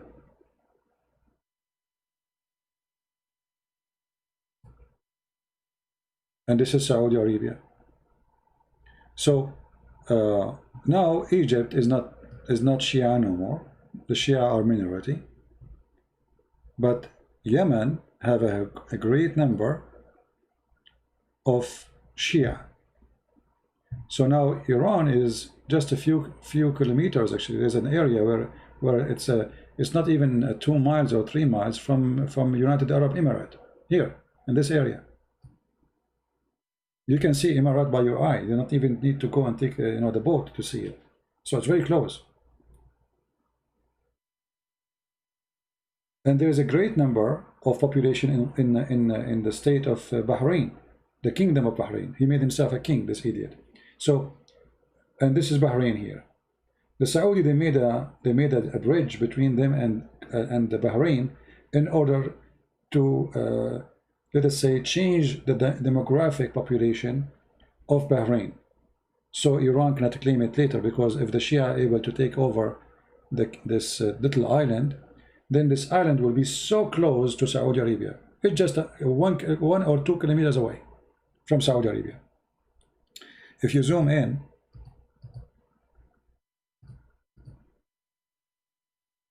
let me show you here.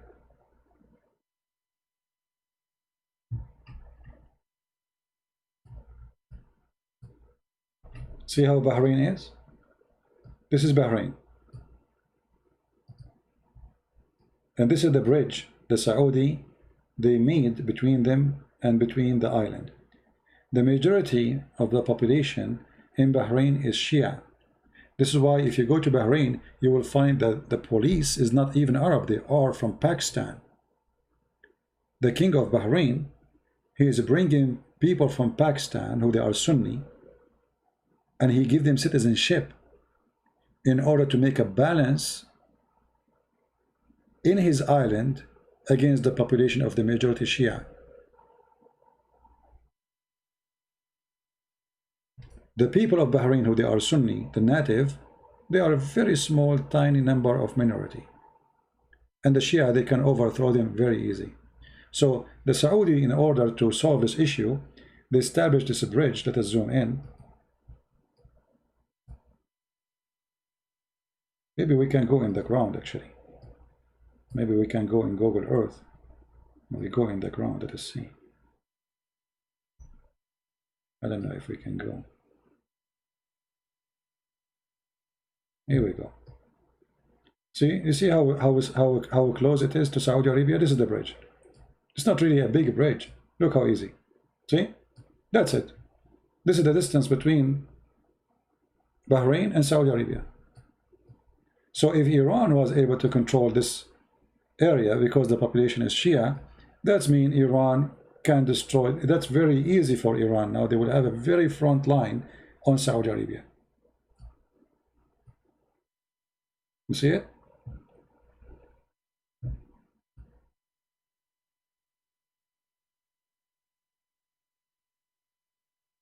CP have a different view about India than it is reality. No, my friend, I don't have a view on India at all. I did not. Guys, did I say anything about India? What this guy is talking about? Why is making it personal? I did not even speak about India. Actually, I said the opposite. I said Indian are smart people. How come nobody is getting this guy busted? What is the engineers and the software engineers and the doctors of India to say to this guy, the creation is not a creation. This is not a creation, what you are saying in the video. It's you who have it. You're not listening. You are stubborn.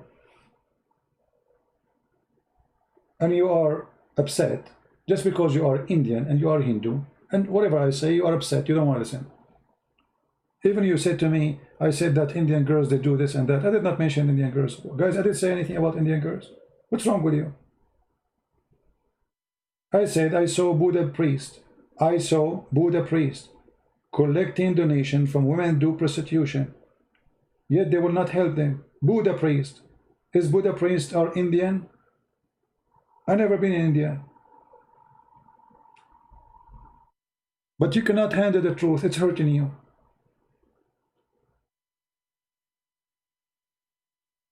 Anyway. So Shia and Sunni, there's a huge problem between them, and one of them have to kill the other one. They will never be friends. Never.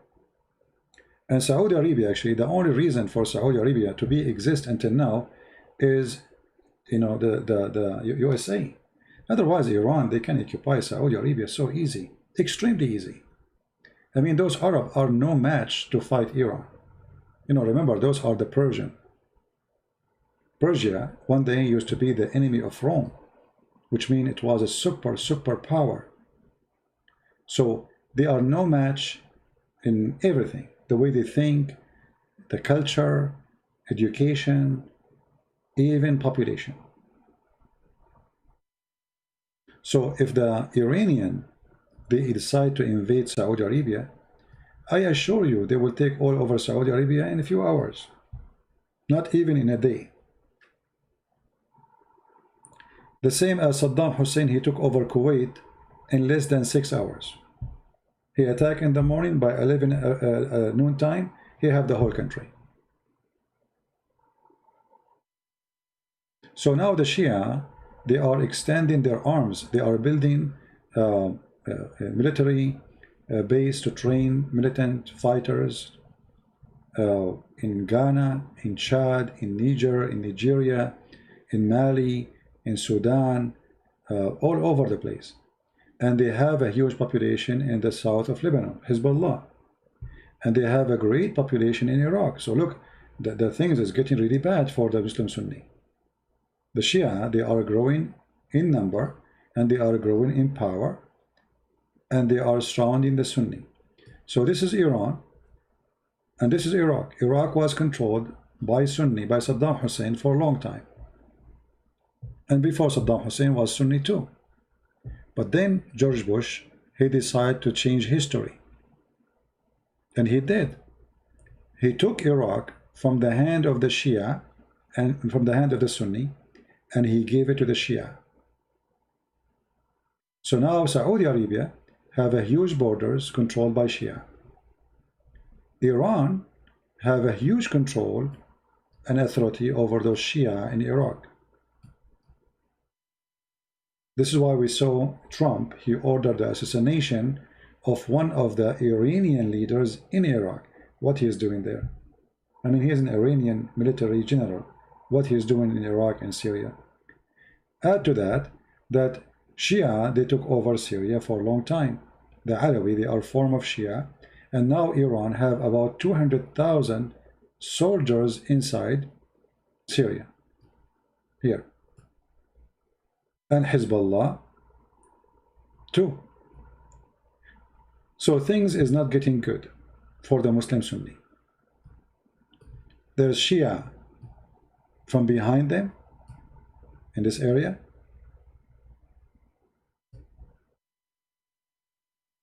And I forgot to mention that the Kingdom of Oman is a kind of a form of a Shia. So things is really ugly. But this form of Shia, they don't take side, but still they are kind of Shia. So look what's happening here.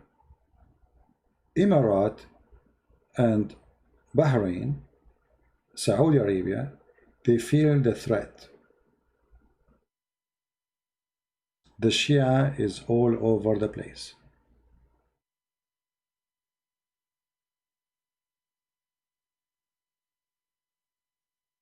Any other question?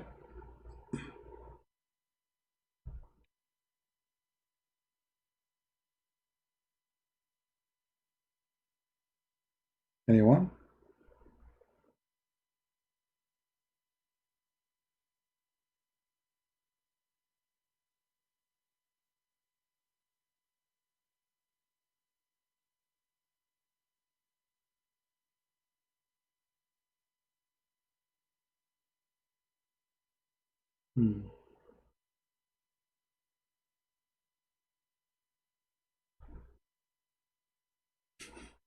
This is Budi from Indonesia. He says, I feel I was not finished with my explanation about talking about the Einstein relativity. And I feel, I did not finish my explanation due to your continuous interpreting. That's why I left the debate. Thank you. That's a false statement, because interrupting you is the conversation. What do you mean interrupting you? You can interrupt me too. Nobody hang up on you and nobody silence you, but you have no answer, and that you are lying again. You did not hang up because I am interrupting you. I asked you a question, how your prophet went to the 7 heavens behind the 7 galaxies in a few hours and come back, as long as you are talking about relativity of time, and you run away. Shall I call him? He's online. He just posted this for me. Stop lying.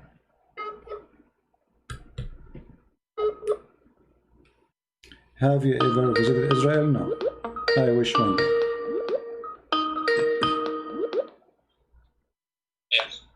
Yes, Budi, how are you?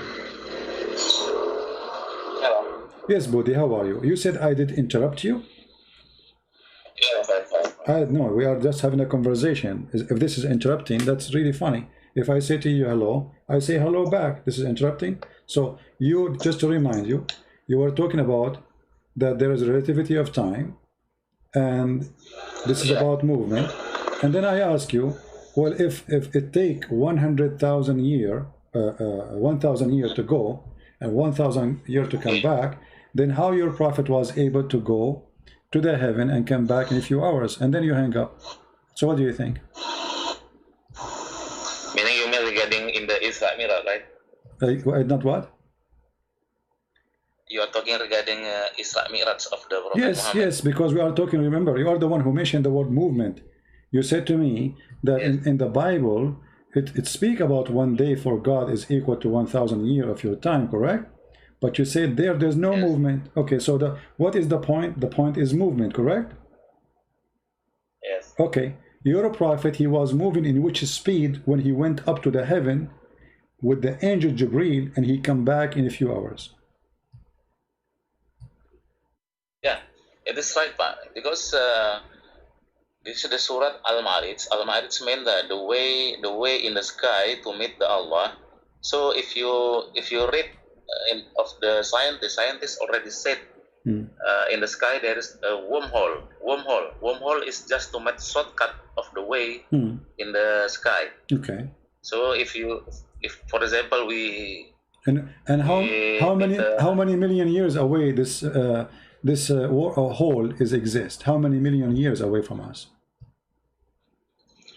Actually, as per scientists say, the wormhole, it will be much shorten the distance. I cannot say. This is another question. This is another question. This is another question. You see. Now you will say I am interrupting you. This is not interrupt. I'm just asking you. Try to understand how many million years this hole is far away from us. So you see, you're avoiding what scientists say, and you misquote science, claiming it is science. Because if you want to talk about that hole, then we have to talk about Muhammad. He have to go for millions of years before he arrived there, in the speed of light, not in the speed of a flying donkey. So again, we go back to zero. In the speed of light is the speed they are talking about, yet is going to take millions of years. Your prophet, he went up to the 7 heaven in the top of a donkey in a few hours and came back, when you are the one who said that the Quran speak that there's 1,000 years to go, 1,000 years to come back. And this is in the speed of light theory, because you are using Einstein, right? Yeah. Okay, so speed of, okay, in the speed of light, 1,000 years to go, 1,000 years to come back. Okay, what speed Muhammad he used to go to heaven and come back with the angel, who is his speed maximum will be is the speed of light? CP, I was not saying that it consume 100 years. I'm not saying that. I was not saying that. No, not you saying that. The Quran said that. The Quran says that, my friend. The Quran said that is going to take you 1,000 years to go there, right? That is misinterpretation, sir. What misinterpretation? Okay, read the verse for us. Go ahead. You give me the interpretation, you name the scholar, and I will read it for you. Or you can read it for us. Once again? You are saying this misinterpretation. Get me busted. Go ahead. Yeah. Okay. I've said that maybe our like Ibnu Katsir maybe already misinterpretation. They are not totally wrong. So the scholars they have misinterpretation, and you are the one who have the correct interpretation. Prove it. The scholars who speak Arabic, and they all exist for centuries, and they are the one who taught you Islam. They are stupid, and you are the smart one who have a correct interpretation. Give us the interpretation, go ahead, and how you can prove the interpretation of yours to be true. What is your interpretation for that verse? It's like this part. In the school, in the 18 years old, this lesson already studied. In the 18 years old already studied in the school. This relativity Einstein. What does have to do with my topic? Can you prove to me, my friend? Don't change the topic. Don't change the topic. Don't change the topic. Don't change the topic. You say the interpretation of the verse, the scholars they give is wrong. Give us the interpretation of the verse. Go ahead. The verse in front of you. Yes, Ibnu Katsir. It is he was alive. It is in the 12th century. He alive. Now already 21 centuries. So the interpretation should be updated. So, but the Quran is updated or still the same Quran? Same Quran. Okay, the Quran is so clear. I mean, what's wrong with this religion? Are you saying to me by the change of the time we change the meaning of the Quran? That is funny. Same time, the Quran in front of us says very clear words. It take them 1,000 years. It take them 1,000 years for those angels to travel. Did the date and the time change? So the interpretation will change? No, it's the same. It's 1,000 years. So give us the interpretation. Go ahead. CP, you should change your time consume minded. You should change it. It is not time consume. Really, it is not time consume. My friend, so please check. It's time consumed because it take them 1,000 years to go. So they have to consume time. They have to consume time. Aren't you the one talking about Einstein? Einstein speak about what? Speak about speed and time. And time is something consumed in order to accomplish the speed. Which means if you go zero time, you go zero speed. So what are you talking about? Yes, the time is consuming. So he rules all affair from the heaven to the earth. In the end, all affair go up to him on a day. And the space wherefore will be 1,000 years of your recounting. So the space of your years, who is recounting? Us. This is a time we are counting it pass. Go ahead. If you read the formula of the time relativity or exactly special relativity of the time, it is not talking regarding time consumed, sir. No time consumed on that formula. Well, that's mean you are using the wrong formula with the wrong verse, because the verse in front of you, look what you just said. If you read the Einstein formality, he is not talking about time consuming. So why you are using it with a verse speaking about time consuming, if it is what you are saying?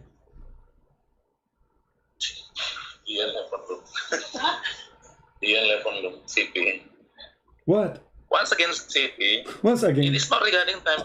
Are you going to hang up? Are you going to hang up and you say I did interrupt you? Why you are using if Einstein, and this is not true, Einstein he is using the time consuming because time is about consuming. There is no time if nobody consume it. Time is exist only for the one who consumed the time. It's about, when I say 2 hours, it's mean 2 hours pass or 2 hours will pass. So if there's no 2 hours will pass, this means there's no consuming. So this is your false analogy. You are even corrupting the theory of Einstein. In the top of that, if this is true, that the theory of Einstein is not about time consuming, why you are using it and applying it in a verse speaking about time consuming? Because it says it take you 1,000 years from your time. The angels will go there. Who is the one that will pass the time? Us. And who is going to pass through the distance? The angels. And how long is going to take to the angels? 1,000 years of our time. And there's time too will pass not only to us, will be passing to Allah. That means Allah is a physical being inside the rule of physics, and there's one day is going to pass for him, because now this is not metaphorical no more. If we are talking not regarding relativity, once again, if we are not talking not regarding relativity, yes, we can account regarding the distance or the time consumed. This is time relativity. Okay, can you read for me can you read for me what relativity mean? The relativity of time. Go ahead. Teach us. The equation is T absent equal to T divided per square 1 minus velocity square of velocity divided by speed of light square. Okay. So there is okay. Hold on. Okay. Did you just say divide by the speed of light? Yes, of course. Okay. And the speed of light is it okay? When the speed of light run, does it consume time or there's no timing?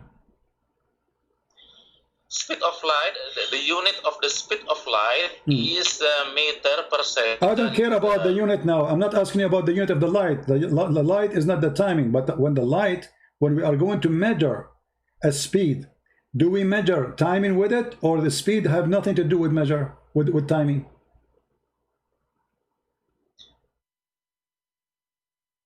I think you never see the formula, I think. My friend, don't tell me I never see. Teach me. No, I'm learning from you. I'm learning from you. I'm asking you now. When we measure the speed, do we measure it by timing, or timing is infinite? It doesn't matter. So how we can know the speed then?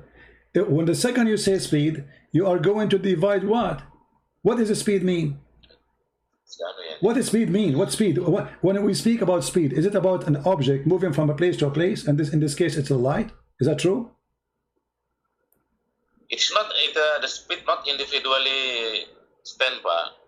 What do you mean? So the speed of the light. When we say the speed of the light, are we talking about the movement of the light or no? If only the speed of the light, yes, of course, we need distance and time consuming. No problem. If only the speed, yeah. Okay, no problem. But that's it. It's not only. What only? Here, the Quran mentioning time and mentioning how long it take in your lifetime. So it is your God who mentioned the timing. So if your God is mentioning the timing, why you decide to delete the timing from the story when all the verse is about timing? Do you see there it says a speed? No. Do you see there it says light? No. Do you see there it says like a division of it? No. It says it take 1 day for Allah equal to 1,000 years of your time. So the only thing mentioned in the verse is timing. And look what you did. You decide to take the timing and throw it in the garbage as if the verse is not talking about timing. So why you do that? Now I'm challenging you. Show me which formula showing the relation between this. I'm showing you the formula. I'm showing you the formula of Allah. I'm showing you the formula of Allah. Allah, He said time. He did not say anything else. Why you are throwing the time out of the formula if this is the formula of Allah? Are you disrespecting Allah? Did Allah say the speed of light there? Did He in the verse mention the word light? No. Did He mention the word speed? Did He mention the word speed? No. Did He mention anything except timing? Be honest. He is not directly. He is not directly. No, He's directly. He's directly. He said 1 day for Him equal to 1,000 years of your timing. That's it. Directly. This is directly. What do you mean not directly? He mentioned directly. It's not, no physical formula for what you said. No physical formula. Okay, you see, yeah. Okay, hold on. Okay, I'm going with you. Let us go back to zero. Let's go back to zero. Based in the relativity formula which you are talking about, which is funny and not exist. When Muhammad he went to the 7th heaven in the top of a flying donkey, which formula worked for him? Regarding the time relativity, still same formula. But as per what the scientists said, that they can be from the wormhole. wormhole that can be shortened the distance. But we just told you that those holes are far away millions of years by the speed of light. So in order for Muhammad to enter one of those holes, he needs millions of years before you arrive there. So either you are scientifically correct or you are scientifically joker. So don't mention those holes unless the hole is next door to the house of Muhammad. He jumped from it and he went there. But as you see, Muhammad, he told the story that there was a donkey, and the donkey come to his house, and then he carry him, and he flied with him with the angel Jibreel. So what hole? If there is a hole, there's no need for the donkey. So, GP, this is surah regarding the Al-Ma'arij, I think. Al-Ma'arij made the way in the sky to reach the heaven. Okay, what? Al-Ma'arij. Okay, hold on. Okay, guys, the way to the sky. When your prophet, he went to the sky, did he find rivers of the Nile and Euphrates there? Yeah, Gabriel brought it. No, this is not a question. Did he find the river of Euphrates and the Nile in the heaven, in the way of the sky you are talking about? I don't understand your question. You just said that the sky have ways. Okay, so now Muhammad, he took a way to the sky. That's wonderful. He went all the way to the sky. Okay. When he arrived to the sky, did he found the Nile River there? What is Nile River? I don't know what Nile River. The Nile River in Egypt, in Ethiopia. You never heard of the Nile River? Nile? Yeah, the Nile. River. Yeah, the Nile River. Did he found it in the heaven?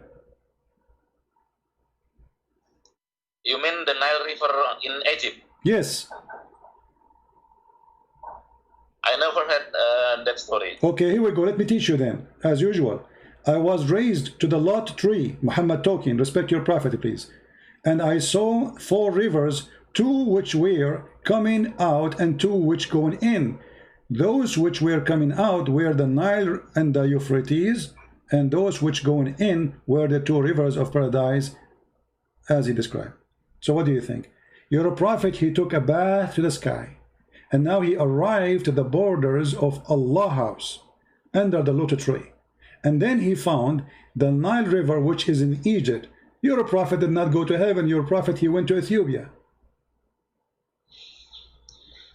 Isra Miraj, including 2 words, Isra and Miraj. Isra from Mecca to Jerusalem, and then from Jerusalem to the heaven. No. So 2 words. No. Isra, your prophet, he went to heaven. Then he went to Jerusalem. But regardless, who cares? So your prophet, he went to heaven, and what he found in heaven? Because Nile River, my friend, is not, the lotus tree is not in Jerusalem. The lotus tree, all Muslims, they understand, the lotus tree is in the 7th heaven or the 6th heaven. So here we go, he is in the lotus tree, which even the angels cannot pass that point. Muhammad only can pass that point.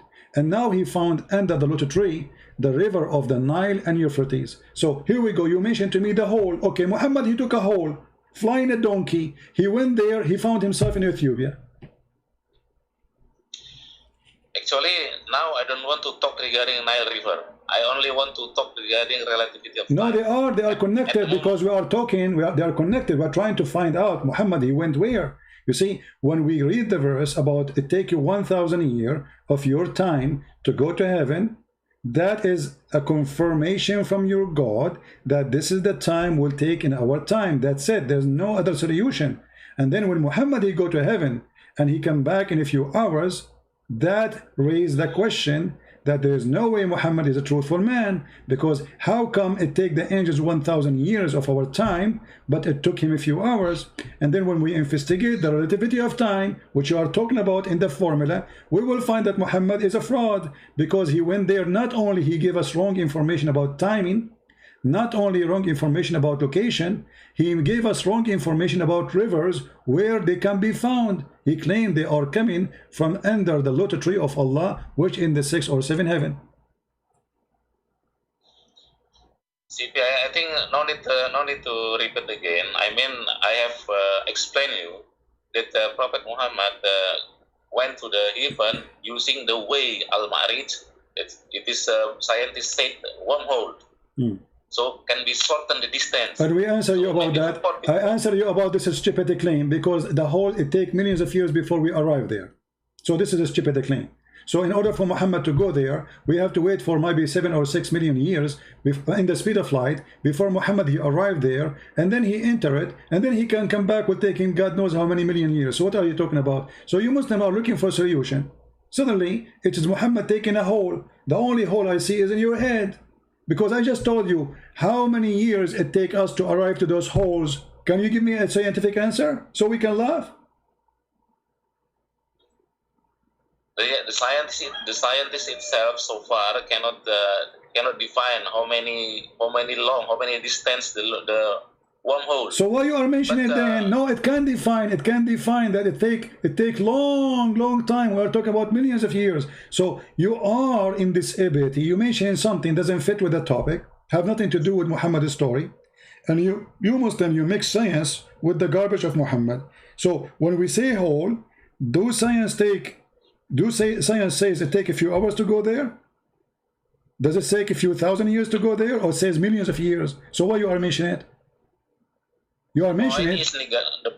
The point is not regarding how long is the hole.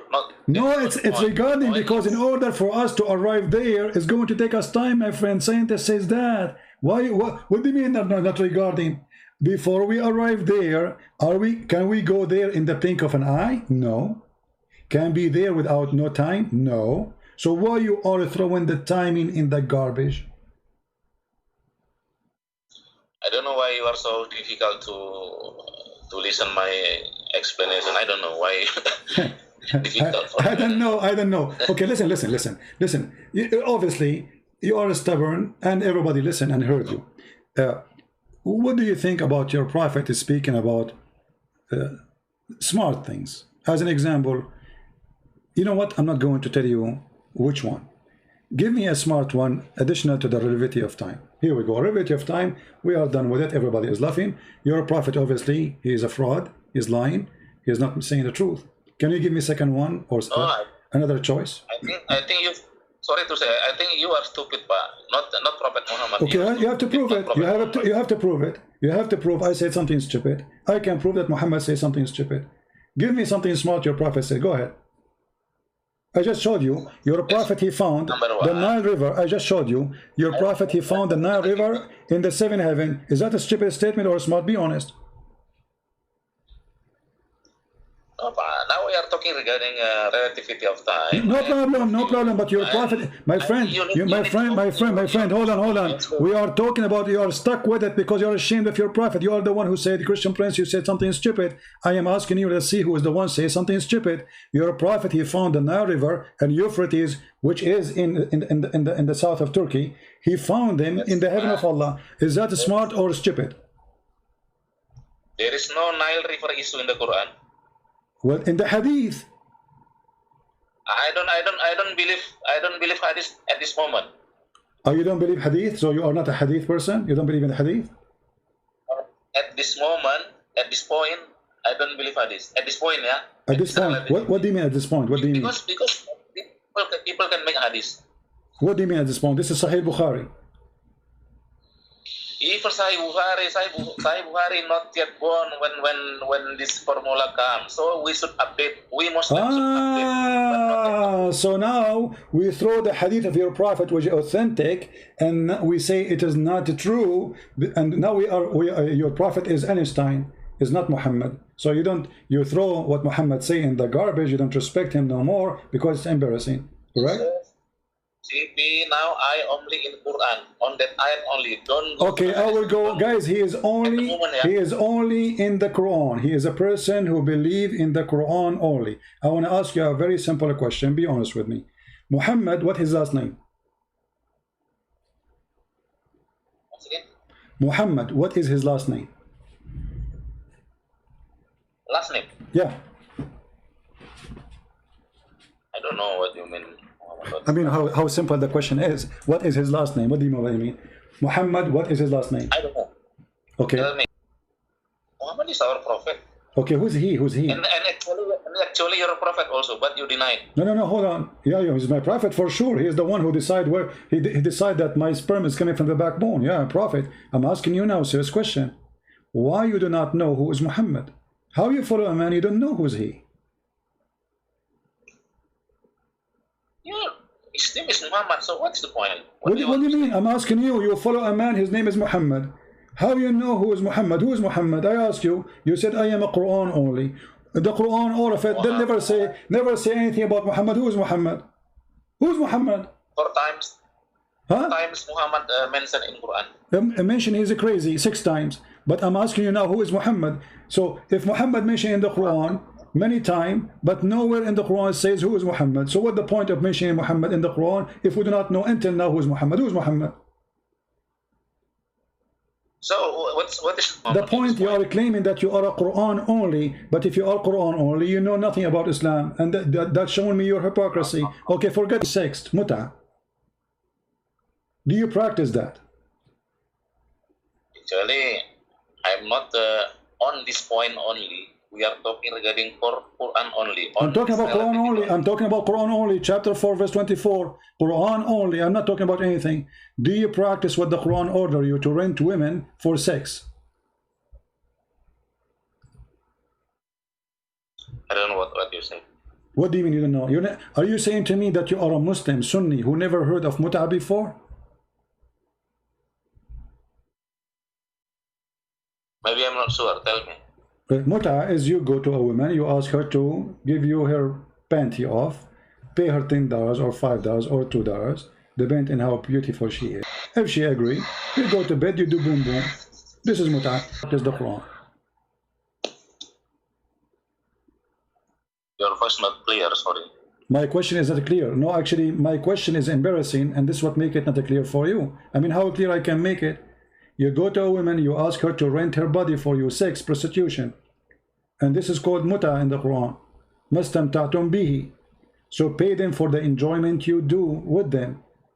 So, do you pay? Okay, forget about this one. This one is embarrassing. You know what? Forget about everything. Your prophet is a prophet. Give me a prophecy in the Quran come to be true.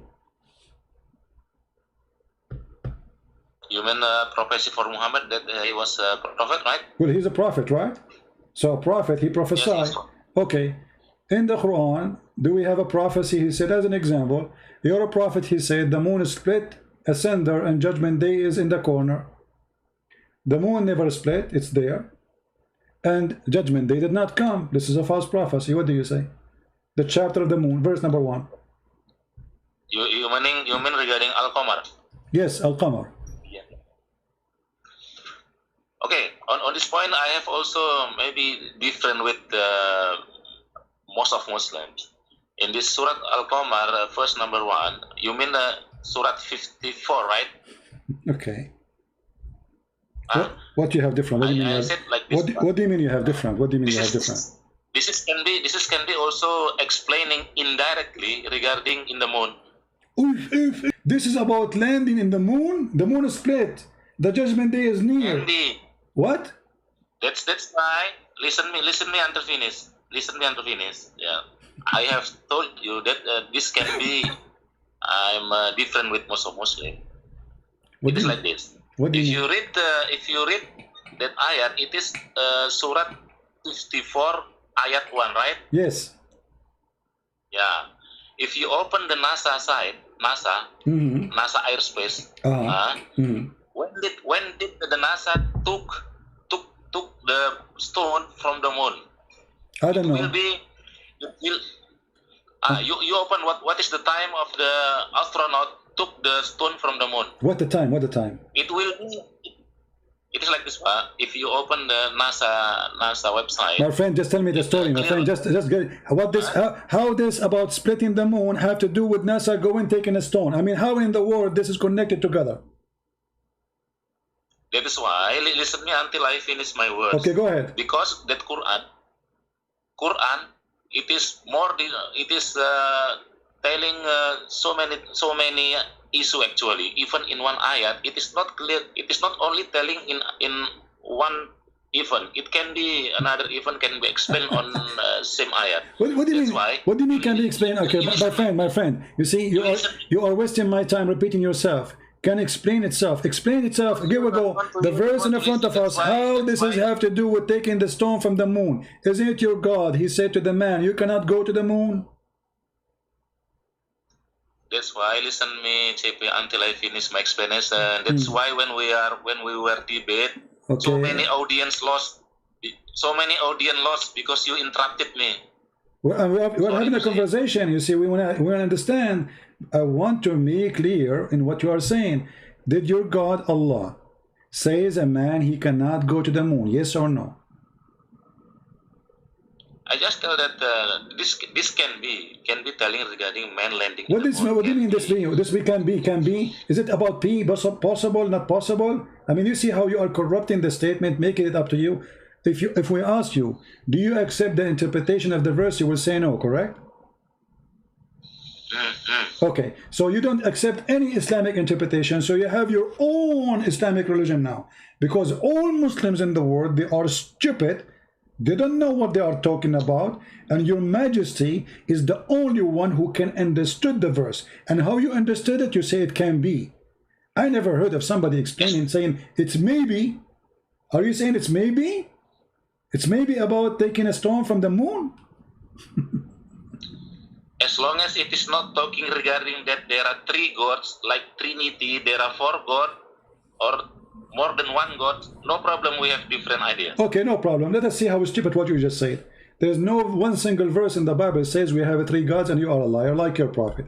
Number two, the Quran says that Allah, he challenged mankind to go out of the zone of the earth. And you cannot pass, and if you pass, Allah will shoot your ass with a star, with fire. So you mentioned NASA, and as we speak now, there's two men of NASA, they are living in the space, and they are doing poo-poo. So your God Allah is a fraud, because he challenged mankind and the genie to go out of the earth zone to the space. So how you explain such a stupid statement from the one who is claiming to be God? TB, that ayat on that Al-Qamar said that what is in English? In English on ayat 1, you know, it is not split. Split mean the stone on the moon itself split. So it is no. I mean, this will be the best movie. It says the moon split, not a stone. It says the moon. اقتربت الساعة. No, read carefully. Listen, kid. Shame on you. You are just a stupid kid. It says اقتربت الساعة. Okay, I challenge you to read any translation you accept. Go ahead. Read the translation. It is from the word insiko, I think in listen. Psst, don't waste my time. Read any translation you accept. Yeah, you also don't waste my time. I have told you. So read the translation. Which translation you accept? Read it for us. I'm giving you time. You see, you complain. I'm interrupting you. I am the one who's asking you to read. You are refusing. You keep repeating yourself. Maybe it means this. Maybe it means that. Why you don't read what the word is saying? Does it say that the moon is split, or it says a rock in the moon split? Yes, the Arabic of the split is insiko. I'm not with the Quran now, but it is insiko. Insiko means like a big of the soil. No. Not split. No, you are a false person. And secondly, it doesn't matter. It says the moon is split.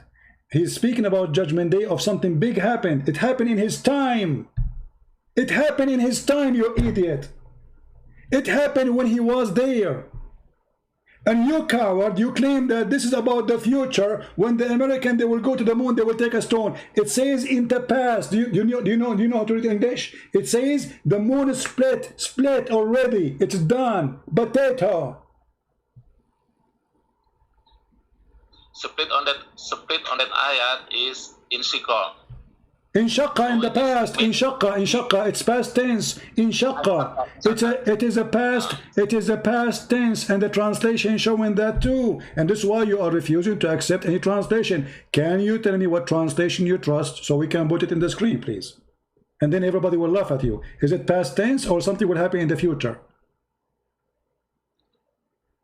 Now, if we see from our time, why you don't want to give me a translation? Is a true translation for you? You accept. Why you are refusing to do that? Which translation? Any translation you accept, because we want to see if it's past tense or something will happen in the future. According to you, this is something will happen in the future. According to the Quran, I speak Arabic, this is my first language, and all Islamic translation, this is something happened in the past. Yes. So as per Arabic, it is past tense, right? Yes. Yes, because we read it now. Quran, it is for until Kiamat. So next year. Guys, because we read it now. No, Muhammad, he said that in his time. It is past time since his time. So if we read it today, doesn't mean happened a second ago, you idiot. The first one who said it is Muhammad. So he said that 1400 years ago. So how you, with your genius stupid idea, you say this is about something that will happen in the future, if he said 1400 years ago, the moon split asunder in past time. It can be across the time. It can be. No, I will tell you what it can be. It can be that you are a donkey. Because you are refusing. No, you are a donkey. Otherwise, prove me wrong. Give me one Islamic interpretation, agree with you. It says that this is not a past time. This was a future prophecy speaking about the future, and it is not a past time. Show me one. Which one? Which interpretation you agree with? Yeah, what I understand, the Quran is for a long time, for whole life of our. This is another question. Which interpretation presenting the verse not as a past time? Any interpretation, any translation you accept? None. So you are a liar. If we see that ayat now, then it is true. If we see the ayat now, it's true, guys. If we see the ayat now, it's true. So if Jesus, he said something 2000 years ago, and he said it happened, that's mean he meant it to say it's going to happen 2000 years after. How many? Listen, Abdul, did your God say nobody can go out of the zone of the earth as long you mention NASA? As long you mention NASA, and NASA went to the moon, and NASA, they took from the moon a stone. Did your God Allah challenge the man to go out of the zone of the earth and the heaven? Yes or no? Once again. You said that NASA went to the moon and they took a stone from the moon, correct? Yes. Okay. Did your God Allah challenge mankind and genie to go out of the earth? Can be. Jinn can be go through out of the earth. So anything I say to you, it says can be, can be. I'm asking you a question. Either you say yes or no. Don't tell me can be. Did Allah challenge a human being to go out of the zone of the earth, and he said to them, you pass not. If you pass, I will shoot you with fire. Did he say that? You mean the jinn shot by fire? My friend, what's wrong with you? Give me the answer. Did your God Allah, I mean, why it's so hard to understand my question? In which language I'm talking? So, did your God, look how many times I need to repeat the question for this guy. He's trying to buy time. He's searching Google. Did your God say that a human being, you and genie, cannot get out of the zone of the earth? And if you pass, I will shoot you.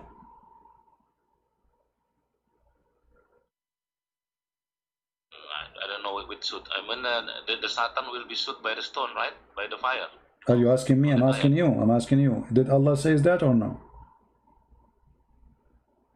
Yes, Okay, as long as you said, so finally he said yes. Finally he said yes. As long Allah, he said you cannot go out of the zone of the earth. So how dare you to say that Allah is a liar and NASA went to the moon? Because that proved that Allah is a liar. You just, everybody heard you saying that Allah, he challenged us to go and he will shoot us if we go. And then before that you mentioned that the American, the kuffar, the Christians, they went to the moon and they even took a stone from the moon. So Allah is a liar. What do you say about that? No, the first not like that. What I understand, the first is, ya ma'saral jinni wal insi, if you want to go outside of the space, you cannot. You only can go out of space with the sultan, with the power. So there is a possibility people go outside of the earth.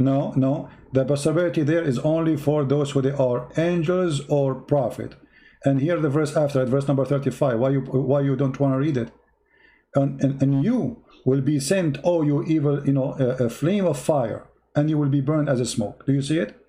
and you will never be victorious. You will never accomplish what you are trying to do. So if you try to go to the heaven, Allah will shoot your ass with a flame of fire and he will burn you. You cannot accomplish that. It is in the topic of Satan. In the topic of what? If Satan wants to steal the information from the sky, no, it says genie. No, it says genie and the human. Genie and the human. No. I think no genie and the human. No. Well, here we go. Does it say? Does it say jinn and the human? Does it say oh jinn and the human? And in Arabic it says tantasiran, both of you. Tantasiran, both of you. Both of you what? Both of you, human and genie. What I understand the ayat, the first say. Don't tell me what you understand. You see, when you say you don't understand, does it say? Doesn't say genie and mankind in the first three words. Does it say genie and mankind, or doesn't say that?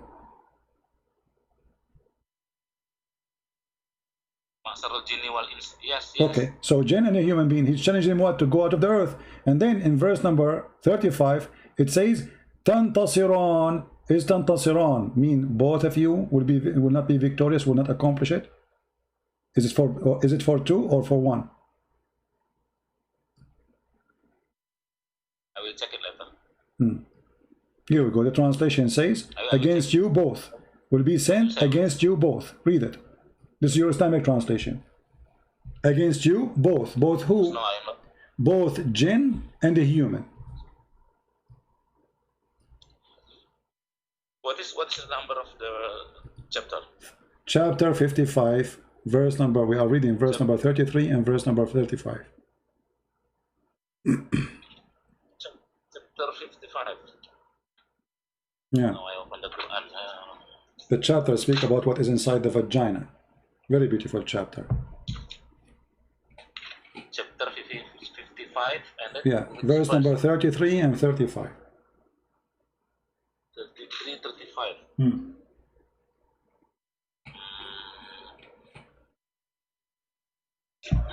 Yes, jinn, What? Does it say both? Does it say that fire will be sent against you both? Both? No, this is not talking regarding the will be struck by the fire. No, this is only talking that the people and jinn can go outside the atmosphere. No, it says that. Read verse number 35. It says that. 35. It says if you try, Allah will shoot you and you will not be able to accomplish. You will not be able. And you will not be able to defend yourself. You will not be able to do what? To be victorious, to accomplish your mission, to go out of the zone of the earth. So if you try, Allah will shoot you both. Both who? Human and jinn.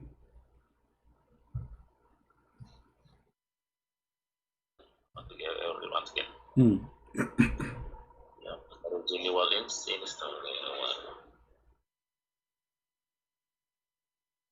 35. This is talking regarding other event. I think, because I just read this. Talking about what? It seemed like talking regarding in the day of judgment. And where is the day of judgment? Where do you find the day of judgment? I mean, you are a hilarious kid. Abdul, listen. It says, listen. This is your God. He keep repeating the same sentence. Verse number 34 is just repeating. Why you are denying the Lord? Why you are denying the Lord? Why you are denying the Lord? Speaking to the jinn and the human. And this is not about anything except a challenge. Okay, hold on. I will go with you. So from now until the judgment day, Allah will not allow anyone to enter heaven. If you try, Allah will shoot you. You are the one who just said in judgment day. So how come NASA went to the heaven? No, this is about you see first number 34. Number 34 meaning that the first 33 have been finished. Then go to next topic. 35. No problem, my friend. But is the challenge doesn't matter. Allah, He challenged that nobody can go out of the zone of the earth or the heaven. And you confirm that this is until the judgment day. So from now until from the time of Muhammad until the judgment day, nobody can do that. And if they try to do that, Allah will burn them. No, CP, this is different topic. Okay, hold on. No, hold on. Okay, hold on. Let us make it more clear now. Let us show everybody how hypocrite you are. If there is any Islamic scholar agree with your opinion that this is only about Judgment Day, not a challenge for mankind to go to heaven, anyone that agree with you? The first number 33, it is a challenge. Not a question. Not a question. You see, you are running away from the question. You see, they say to you, you're interrupting me. If there is one single scholar exists in this world since the time of Muhammad until now, agree with your majesty that this verse is not a challenging a human being and jinn to go out of the earth. It is only in the day of judgment. If there is one person agree with you on that. CP, I think you are making mistake. You almost same with David would make mistake. Even Arabic. I made mistake. Prove it. And you are a coward, and you are running away. Let me repeat again. If there is a single scholar exists in this world since the time of Muhammad until now, agree with the garbage you just said to me. Can you name one? Okay, wait 1 minute, yeah. You see in this verse 33, Ya ma'sarul jinni wal ins, inis mean if. This if mean it is possible. Ins mean if? Yeah, what I understand in Bahasa Indonesia, it is a kind of if. If here is possible, not like law. Abdul, it says if, Mr. F. First of all, why you are not answering my question, and then you can read. If there is one Muslim scholar exists in this garbage earth, agree with the garbage you said to me that this is only about the Judgment Day. If there is one, agree with you. CP, listen to me, CP. Listen to me, CP. Why you don't want to give me one scholar? The answer is very simple. Because you are a fraud and you are trying to change the meaning. Because all of them, they will get you busted. Okay, prove me wrong, get me busted. If there is one scholar, agree with you. Get me busted right in the spot. If there's one scholar agree with you that this is only about a Judgment Day, not about now and every day. Sorry to say, you are Arabic. Your mother language is Arabic. Why you cannot see that this word is using is not law? What in? What in what? Okay. I will tell you something. Like Mr. David Wood saying that. So sorry, I want to say another story. Just short only. No. Focus on the verse. Don't change topic. Don't change topic. What in? No. For a while only. Okay. For a while. This has relation also to this ayat. David Wood said that Prophet Muhammad was killed by the girl of the Jews, and then he quote the verse from the Quran, and on that Quran using that law. I cannot see. I will see the words. Law mean if, but that if it's not possible. But here this ins mean possible. So it is no need to wait until Judgment Day. Okay, hold on. First of all, why it is not possible? Why it is not possible? Why it is not possible? I mean, this is the most stupid answer I heard. It says, وَلَوْ تَقَوَّلَ عَلَيْنَا بَعْضَ الْأَقَاوِيلِ.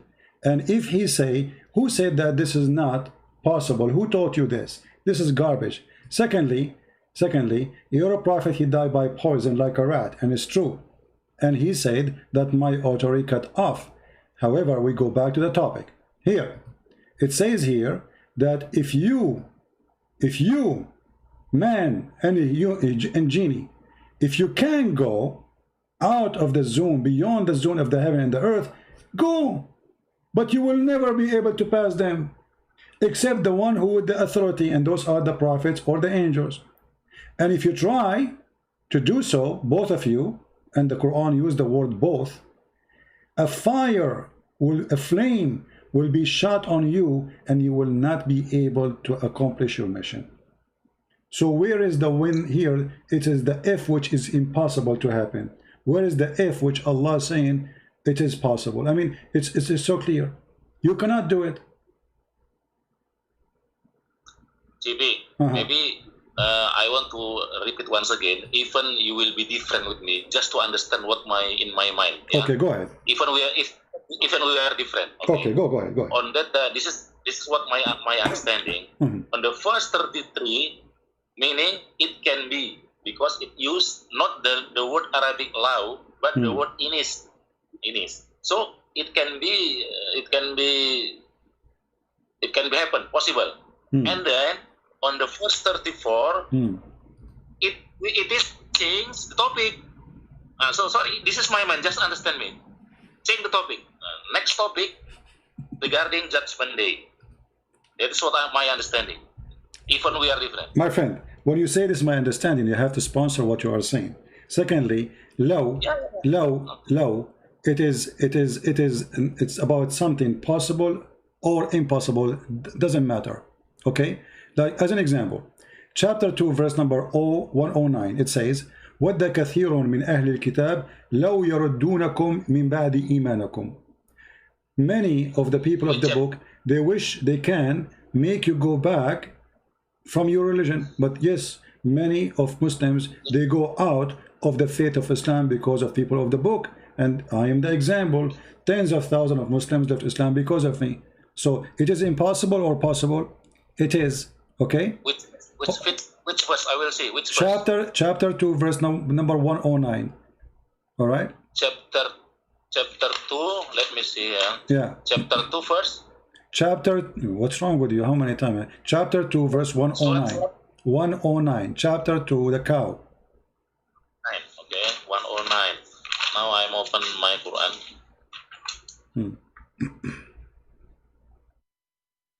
109.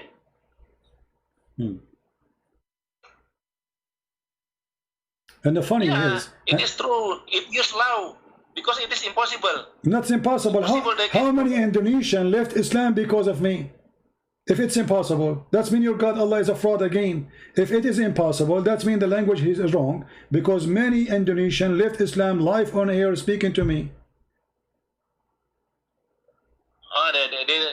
You also can be convert to Muslim. Don't be.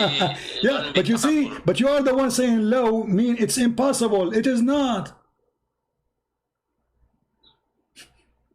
Let me low, because I'm not my friend. First, just to show you how silly you are. Low, if he do that, well, we will do this to him. So the verse saying he did not do it yet. And if he do that, we will do that to him. So it's a condition of what he is going to do. So if he do, we do this. And the verse is so clear. And then we found that Muhammad, he died like a rat. Now we go back to the verse. Did your prophet say here that jinn and human, you cannot go out of the zone of the earth? Remember something. You are the one who rejecting all the Islamic interpretation. Why? Because they agree with me. Correct? Continue. I'm asking you. You refuse all Islamic interpretation for this verse because they agree with me. Is that your position?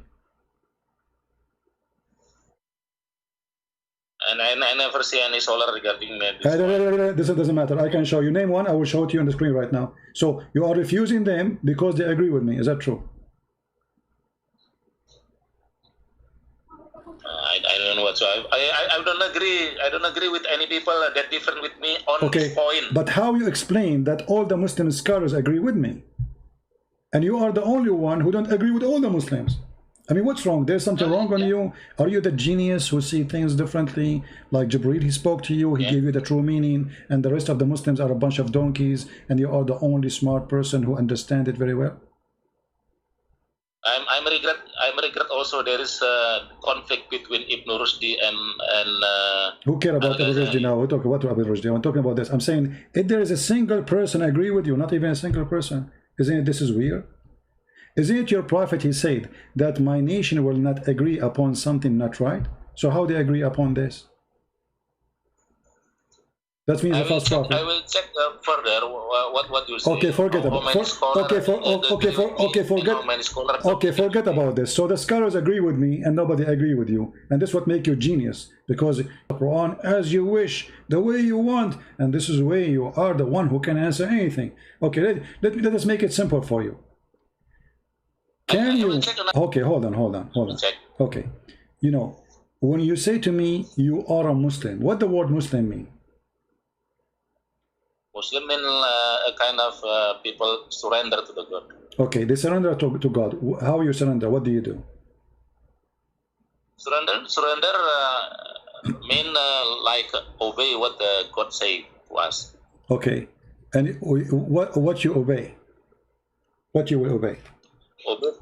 Obey, for example, don't disturb people, don't steal the money, don't become a thief, and speak to the people of book politely. Okay.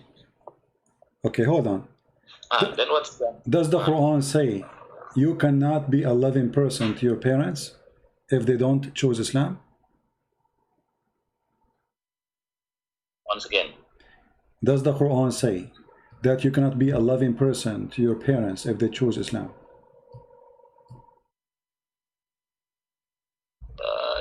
You are telling regarding if our parents are not embrace Islam? Yes, if your parents, let's say they are Christians and you are a Muslim, do the Quran allow you to be loving to them? Yes, we have to love our parents even they are not embrace Islam. All right. So what's the problem? And you are the one who said you follow the Quran. Obviously you don't. Chapter 58, verse number 22. Chapter 50? 8, 22. 58 verse? 58, 22. Verse 22. Okay, 58, verse 22.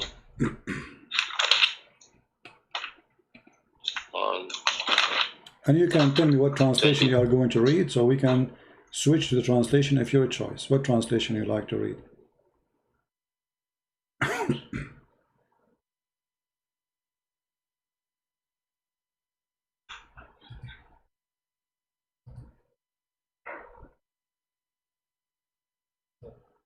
Yes, 22.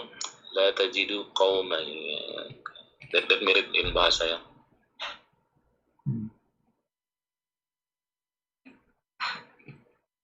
So why you are giving me false information about, oh yeah, you can be nice to the Christians, if you cannot even be nice to your parents?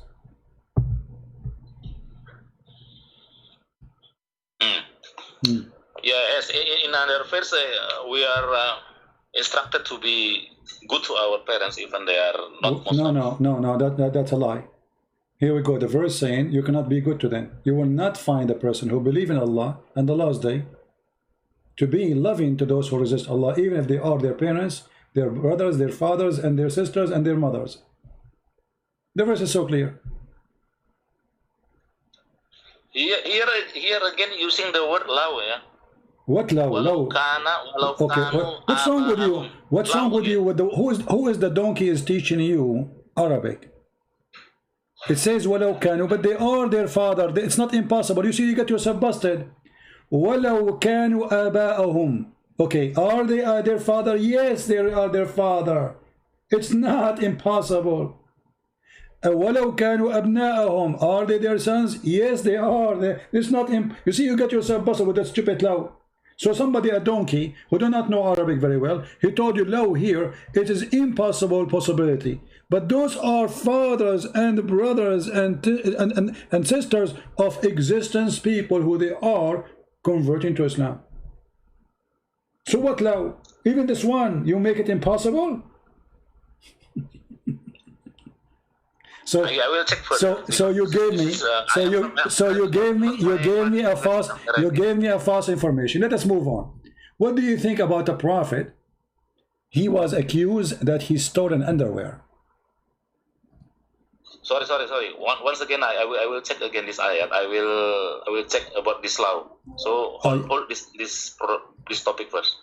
Okay, go check it. Okay, go ahead, check it. Take your time.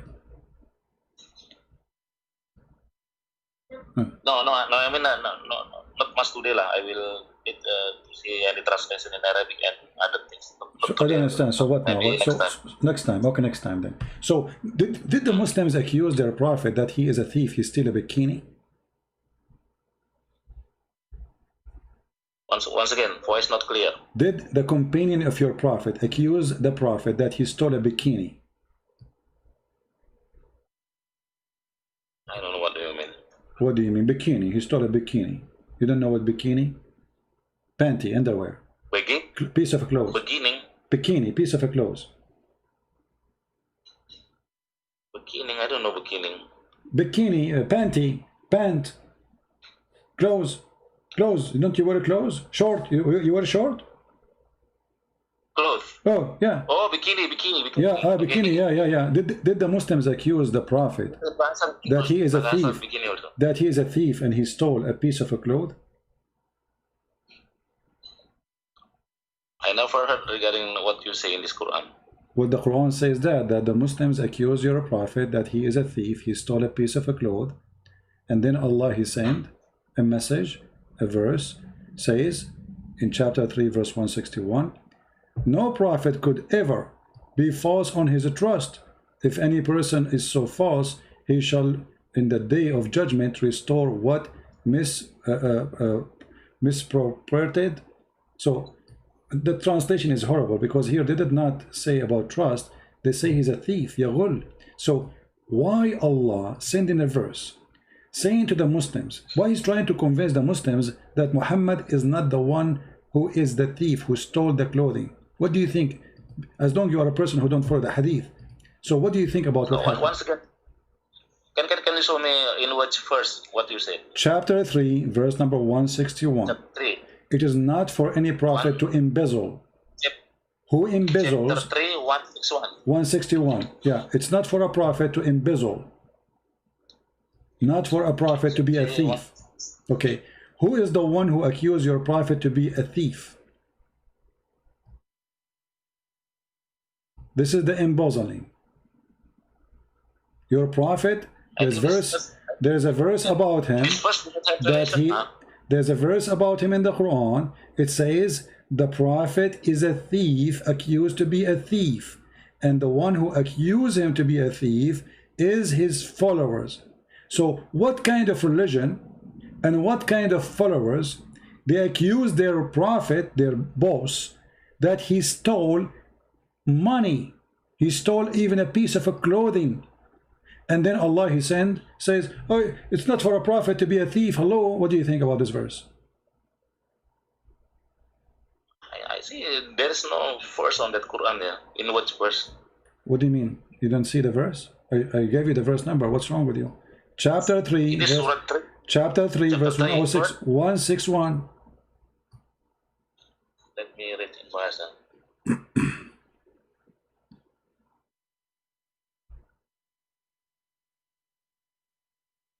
Yes, this verse 141 not talking regarding what you said.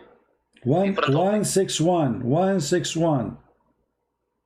Surah Ali Imran 161, right? Yes, it doesn't say that your prophet accused to be a thief.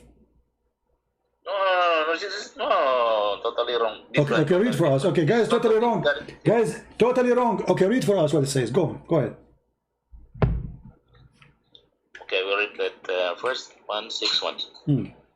وما كان لنبي أن يغل وما يخلل يأتي بما غل يوم القيامة. That's supposedly Arabic. Okay. ثم توفى كل نفس ما كسبت وهم لا يظلمون. So there is no talking regarding that thing. So it's talking about what? What happened? What is not for a prophet? What to do? What? You see, you sound like you are reading Arabic, but this is not Arabic. You are reading in a voice resembling Arabic. What it says is just translate for us. Go ahead, I'm listening. You are talking regarding that the prophet still. Don't stop telling me I am talking. Tell me you what it says. You are saying it doesn't say that. It doesn't say that, and I say to you what it does say. What it does say, and you will not tell us. Why you will not tell us? Please go ahead, tell us what it says. I don't know what you understand. You initiate the topic regarding that the Prophet My Muhammad friend, stealing what the bikini. verse? No, this is the verse. Okay, whatever the verse is saying, tell us what it's saying. What's wrong with you? What the verse saying? Yeah, the first not talking regarding that stealing the bikini. Okay, tell us what it's saying. Okay, tell us what it's saying. What's wrong with you? Tell us the truth. What the verse saying? It's not about bikini. It's about what? Read for us in English. Go ahead. I don't have English translation. I just read you in Arabic. Oh, you don't know Arabic. Do you know Arabic? I can read Arabic, but No, you cannot. No, you cannot. You cannot. I heard you. You are not reading Arabic. You are reading the resembling voice of Arabic. And this is, I can show you how they do it. They write in Latin words, Latin letters, what resemble the sound of Arabic. You do not know Arabic. Speak to me in Arabic. Go ahead. Speak to me in Arabic. I'm an Arab. قال له يا فرحان اللي لبسوك مضرطه من ونتشا قال له ينو الخناقه. What I said. Go ahead. Listen carefully. I will say it again. قال له يا فرحان اللي لبسوك مضرطون من الشك قال له ينو الخناقه. What I said. Even I slow it down. I make it so slow for you so you can understand what I said. I don't know what's wrong with you. I said that a guy, his name is Hamdan. He's a Muslim.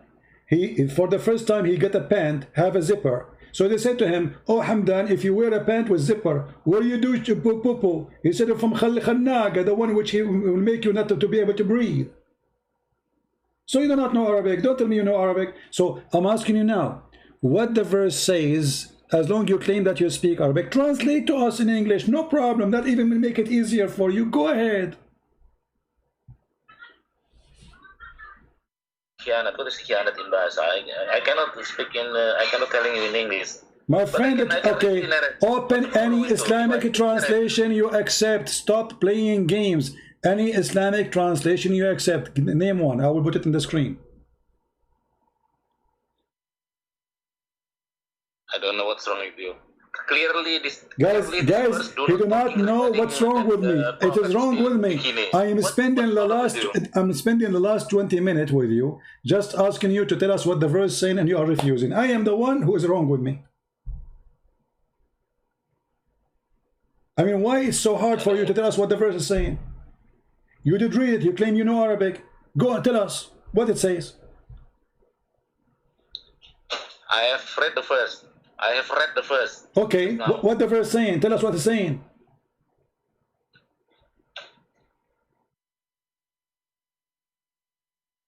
Berkhianat apa bahasa Inggrisnya? Okay.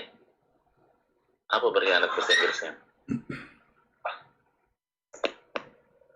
I don't know in English to say berkhianat. In bahasa berkhianat, I don't know. What's wrong with you, man? Tell us what it says. Suddenly you don't know English now? Suddenly you do not know what English means. Suddenly you don't speak English. Tell me what the verse is saying. Explain to me. Go ahead, I'm listening. So it is not betray. So it is not possible for a prophet to be betray. To betray. Okay. Guys, to betray. Okay. Which translation is that? So who become betray in the Kiamat, they will be betray also. Okay, so you are saying you are saying that the believers, they accuse the prophet to betray them. What happened? Do you know the story? Tell me. What happened? Tell me what happened. Why this verse is coming to existence? Who is the one accusing Muhammad of such an ugly thing? This verse, there's no relation with the Prophet Muhammad stealing the bikini. Okay. So they accuse him of what? What it says in Basha language? Can you translate to us what it says in Basha language? In Bahasa language? In the Indonesian language? In Bahasa. Yeah. In Bahasa, the first state that it is not possible for a prophet to betray. Yeah. Betray. Okay. So you said you go only by the Quran. So how we will understand now what this verse is about? How this verse happened to be in the middle of nowhere? What happened exactly?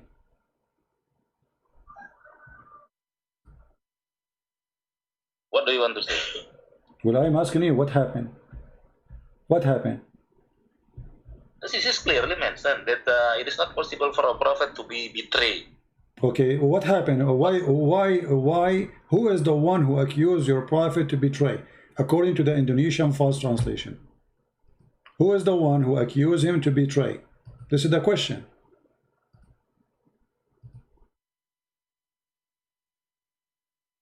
This is not regarding to be comment to be betrayed. This is only saying that a prophet will not be betrayed. So it's not about something happened and nobody accused him. So there is no comment to be betrayed. Okay. So if we go right now and read the interpretation or the books written by Muslims about the story behind the story, are we going not to find that a bunch of Muslims, they found a piece of a clothes is missing and Muhammad, who was accused that he stole it? What do you think if we find this?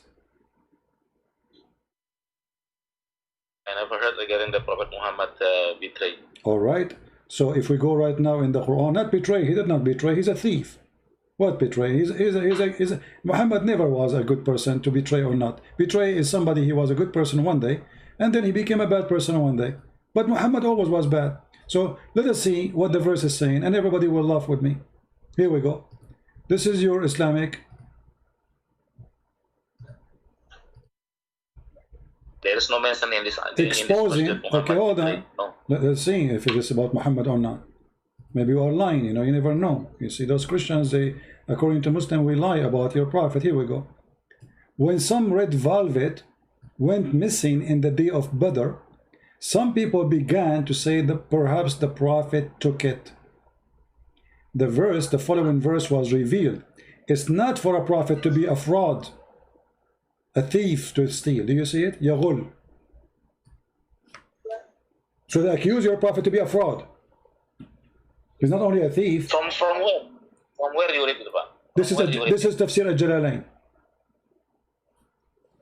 Sorry for tafsir. I never read it.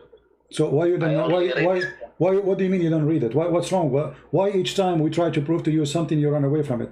So how you understand what the verse is talking about then? And why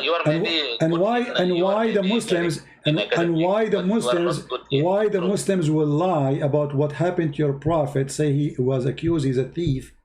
I mean, and why this guy, nobody go after him? I mean, this guy is a big scholar. If he is making the prophet look bad and he is lying, do you think the Muslim will let him stay alive for one day? This is a story reported by the Sahaba. It's a true story, and Jalalain is quoting what happened. So why you yourself, you will not accept what your scholars and the companion and the family of Muhammad said about Muhammad? The filter is the Al-Quran. If there's Al-Hadith different or not compatible with Quran, meaning that Hadith I don't believe. Okay, the Quran says you can do muta, rent women. The Hadith says you cannot do it no more. You said you follow the Quran only, which means you rent women, and your daughter, she can rent her private part to anyone who want to have sex with her. Do you accept that? Because the Quran order you to do muta. The Hadith says you don't do it no more. You said anything contradict the Quran, you will not accept it. Well, this is contradiction for the Quran. I said any hadith different or not compatible with Quran, I don't believe it. Exactly. The Quran says you do mut'ah. The hadith says don't do mut'ah no more. Which one you take?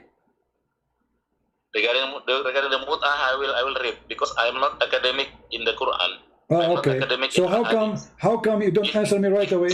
You do not need to read. I mean, this is your logic. You are the one who just said if the hadith says something against the Quran, we don't accept it. The Quran says you do muta. The Hadith says don't. Which one you follow? I will check what you say. What do you mean you want to check? You do not need to check. Either you say the Quran or you say the Hadith. Which one you follow? Number one, Quran. And okay, course, so you do muta. So thank you. So thank you. So you do muta. And what kind of religion allowing the followers and the girls of those religion to go and rent their private part for sex? Can you explain to us? Is that a religion of the devil? That your daughter or your sister would not respect your family? She can go and anyone, he can offer her a bunch of dollars and she go and sleep with him doing sex for money? What kind of religion this religion is? I'm not going deep on that topic just now. Why not? Why you don't want to go deep? Why? I'm not know everything regarding Quran. It's in the Quran. I gave you the verse. I gave you the verse. I gave you the verse. And it's about muta. Even the word muta. You claim that you speak Arabic. It's written there. فَمَسْتَمْتَعْتُمْ بِهِ فَمَسْتَمْتَعْتُمْ بِهِ مِنْهُنَّ. Imagine how faith is the Quran. Stamtatum bihi, he, which means their vagina. So you have to pay them wages for enjoying it, the vagina. What kind of religion this religion is? I will check it. I mean, I'm not now. I'm not focused on that. What you said. Okay, you are not focused. Okay, you know what? I want to give you a chance of something nice. Can you tell me something nice about your prophet? For example, our prophet saying that we have to do good things to our parents, because, for example, there is a hadith saying that the companion of the prophet saying, asking the prophet, what is who is the people that we will obey, and then the prophet said, your mother, and then again your mother, and then again your mother, and then your father. That is one good thing, for example. All right. Now everybody will see how stupid you are. A second ago you say, if something against the Quran, we wouldn't take it. And you just mentioned to me a hadith. And you are the one who said you don't accept the hadith. And now I showed you, and I am the one who showed you. I showed you that the Quran said, if you cannot be a believer to a person who is your father or your parents if he don't believe in Allah. So you said to me, lying, that the prophet taught us to be nice to our parents, but you did not say if they are Muslims only. But if they are not, you will not find, and we mentioned the verse already, chapter 58, verse number 22. It is what the first that you saw me, that using the word love, right? I will see. I have informed you that I will see more detail. They are the parents already. There's no Muslims who convert in the time of the Prophet of Islam, the false prophet. They were non-believers. All of them. As an example, the uncle of your prophet, he refused to accept Islam until his death. But his son accepted Islam. So here we go. He cannot be good to his parents. The verse saying that you cannot be loving to your parents if they choose not to embrace Islam. Even if they are your parents or your brother or your sons or even your brothers from your tribe, which means physically relationship by blood. So I ask you to show me one nice thing about your prophet. You fail. Forget about this. Give me another one. Nice thing about Muhammad. I've told you that I will check that ayat. Okay. Let me ask you. Let me ask you. What Islamic sect is yours? Once again. What Islamic sect is yours? I think Sunni lah. I think Sunni. You are what? You are Sunni. Sunni. Not Shia. Not Shia, okay. Is it true that many Muslim Sunni sect, it is not haram, or let us say there's no punishment or penalty, if a man have sex with his mother or his daughter or his sister, and he knew they are his mother and his daughter and his sister?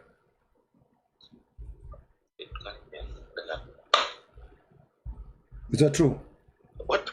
There's no penalty. What are you talking about? What is the what is the punishment I'm talking about? The question is simple. If somebody have sex with his mother or his daughter, what is the penalty according to Muslim Sunni for such a person? Is it true that the majority of the Muslim Sunni, they believe there's no punishment should be implemented for such a behavior?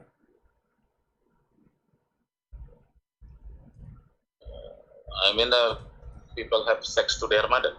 I think it is prohibited. Okay, it's forbidden, but if somebody did it, is it true? Is it true that if you do such a thing, there's no punishment?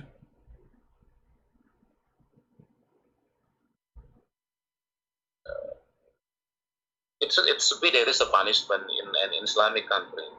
There should be there is a punishment. You see, you are a person, you said to me you follow the Quran only. And that's weird now. You are saying you don't follow the Quran. Where in the Quran it says that if somebody has sex with his mother, there's a punishment.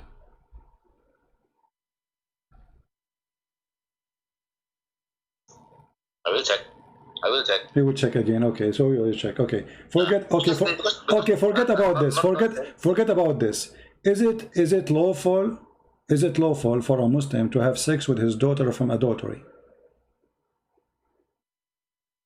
I don't believe. It. Well, the Quran says so.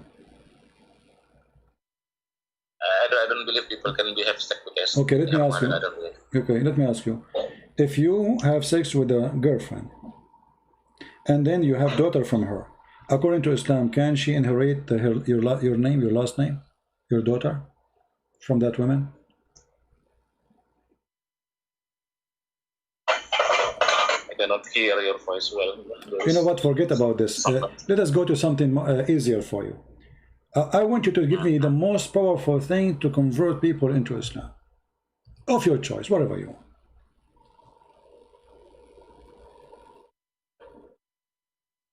What do you want to me? Well, I want you to show me something powerful, something amazing about I don't know, Quran, Muhammad, something really good. I mean, look, we have a lot of people listening, even though this is not my time for podcast. Can you show me something really powerful about Muhammad, something amazing, like Quran, I don't know, scientific, some discovery, anything? It's up your, what can make those people go crazy and hear it from you? I'm giving you a chance to convert them to Islam. Oh, you want me to telling something good regarding the Quran? Yeah, something amazing, and so people they can we see in the YouTube Muslim they say 10 amazing things in the Quran, amazing discovery in the Quran, whatever. I mean, show us something amazing so all those people will go crazy and they will say Shahada right away. Do you have anything? I will start with that Quran informed that there is only one God. Okay. While Christianity. Which verse in the Quran? Which verse in the Quran it says there's only one God? For example, in Surah 114, Al-Ikhlas. 114. It doesn't say that. It says Qul huwa Allahu ahad. The word ahad is not one. It's one of. You want to say it is unity, you become one? No. This is, you see, okay. The word ahad is one of many. You cannot use the word ahad. Yeah, you cannot use the word ahad unless there is others beside the ahad. If you type the word ahad here in the search engine, you look with me in the screen. I just type it. It appears in the search engine here 29 times, and it appears in yellow, which is very nice. All the ahad is translated by Muslims as one of, not a single one, except the last one where it says Qul huwa Allahu ahad. Suddenly the Muslim, they make it as Allah is one, but the fact ahad, it doesn't mean that. Ahad is one of. It's coming from the word ikhad. So the Muslims, they fool themselves and they say Allah is one. Number two, you said the most amazing thing about Islam is worshiping one God. Well, Shaitan is one God too. For many, there is many worship Shaitan, he is one. So there's many worship false deity, and he is one. So can you prove to me that the one you worship is God? Is not one of those Satans? As an example, your prophet, he worshiped one God, but this God, we showed you, he ordered him to do muta. Women, they get paid for sex. He is the person who ordered his own prophet to go and have sex with her own son wife. He is the one who made the verses in the Quran, as we see in the chapter of Al-Ahzab. Any Muslim woman, she want to give her private part to the prophet, he can go and F her.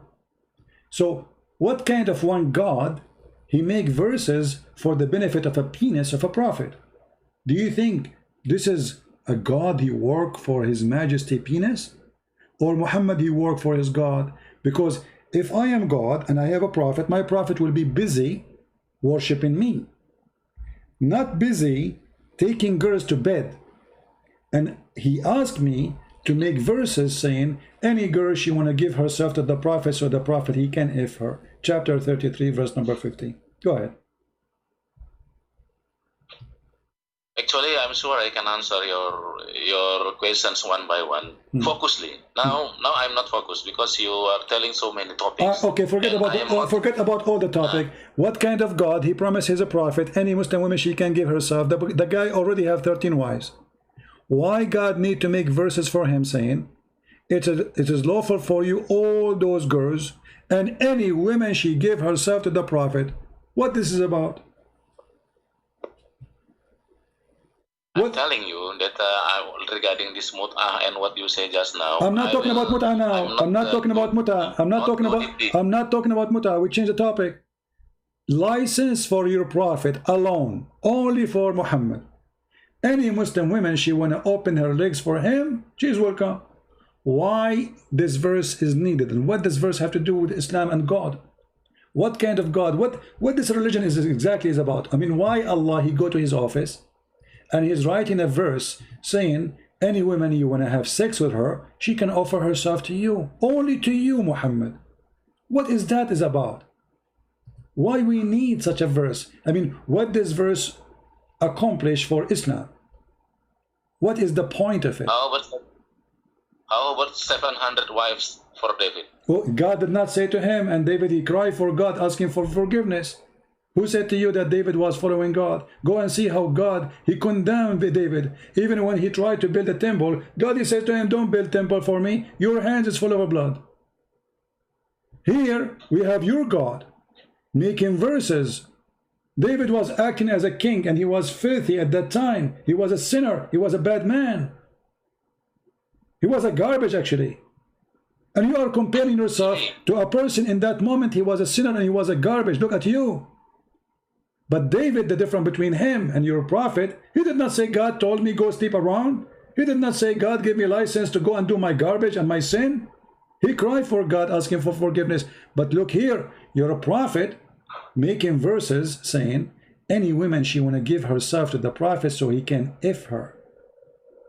Only a privilege for the prophet. What does this have to do with God? Why this licenses exist?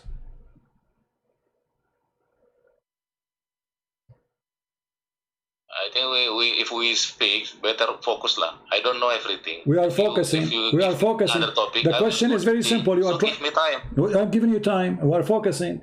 What does have to do with Islam? Why Allah he need to make a verse say to me as a prophet? Let's say I am a prophet, and I have already 13 wives and hundreds of sex slaves. Why I need a verse saying any believing woman she want to dictate herself to the prophet so he can if her? And this is only a privilege for the prophet. Why the prophet he needs such a privilege? Why God and what kind of God he makes such a license only for Muhammad? What do you think Allah trying to do here? Okay, give me time several days. Okay, go ahead. Now I want to challenge you. You challenge me, now I want to challenge you, okay? What? You will not answer? I want to ask you, are you Christian or Jesus follower? So you are not going to answer? What your question? I need several days to answer. You are not going to answer? I'm not focused on that. Why you can't be focused? What kind of God he make a license only about vagina only for Muhammad? I thought Islam is religion. I thought Islam is religion.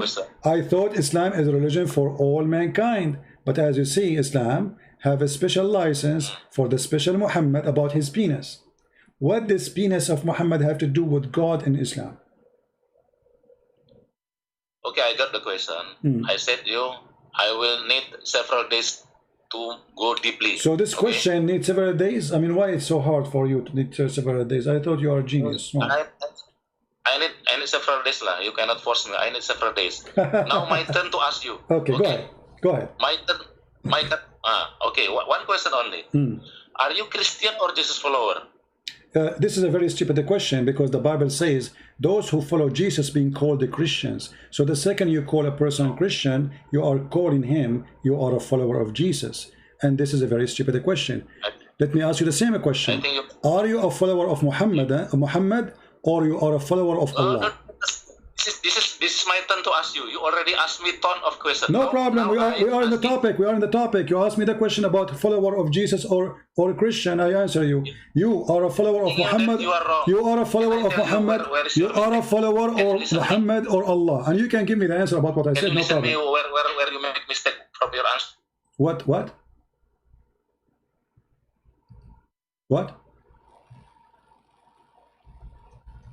Hello? Hello? What happened to this guy? Reconnecting. Paul writing. I did not hear you. I did not hear you. Go ahead. What you were saying? What you were saying? Jesus follower. I'm saying clearly, you are not Jesus follower. You are Christian. Hello. I am a Christian. Okay, what Christian mean? What is the name of Christian mean? I'm saying that you are a Christian, but you are not Jesus follower. Okay, are you Jesus different. Are you Jesus follower? Different. Are you Jesus follower? Christian mean like it is a bad signal, I think. Christian, it is like you that obey that all they have the Paul rating, while the Jesus follower do not have Paul rating. Why all Jesus followers not have Paul's rating? What? So, for example, the 12 disciple, it is Jesus. They are Jesus follower, not Christian. Christian only after year of 50, after the first council in Jerusalem. So you are Christian, not Jesus follower. Yeah, but you see, you are very stupid, because the Bible written long before that council, and it says that those who they are believers in Jesus, they are called the Christians. Go to the book of Acts and find in chapter 11 verse number 26. So you are stupid. Secondly, the Quran mentioned Paul as a messenger of God. As an example, if we go to chapter 36 verse number 14, you will see the Quran is speaking about 3 messengers. Can you tell me who are they? That Ibnu Kasir bulus. I don't believe it. That is bulus. Doesn't matter what you believe. Can you give me the name? You are a coward. You are a coward. You are a coward. And actually, the Quran is copying the writing of Paul. Paul, can you name for me one thing Paul he said is against God? Paul he said gamblers will not go to heaven. Your Quran copy the same exact verses of Paul. Those who drink, those that drunk, those who do gambling. Don't ask me. And I'm not asking you. You are a coward. Prove to me that Paul is not the messenger of Jesus. Actually, if we go right now and read in Ibn Kathir, we will find that Paul was one of the disciples of Jesus, and he met Jesus in the way of Damascus, and Jesus made him blind. Is that true? This is written in your book.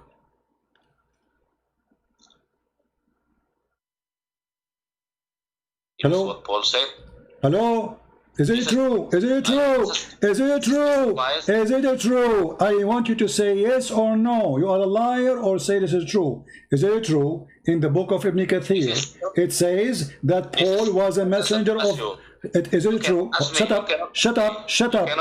Shut up. I'm not asking you. I'm not asking you. I'm not asking you. I want just a very simple yes or no.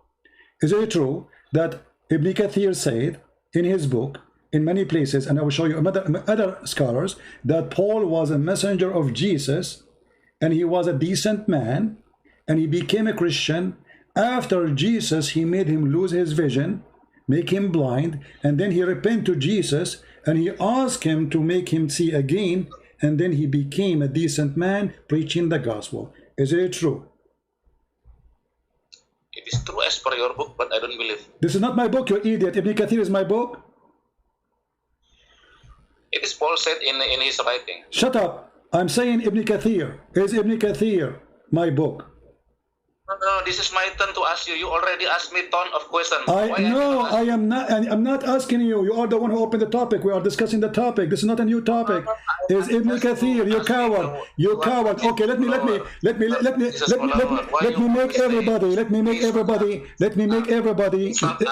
make everybody laugh at you. Can you show me one place the Quran says Paul is a bad person? Shut up, please hear me. Shut up, son of Muta. Shut up, son of Muta. Can you show me you are a person who said you follow the Quran only? How come the Quran never say Paul is a bad person?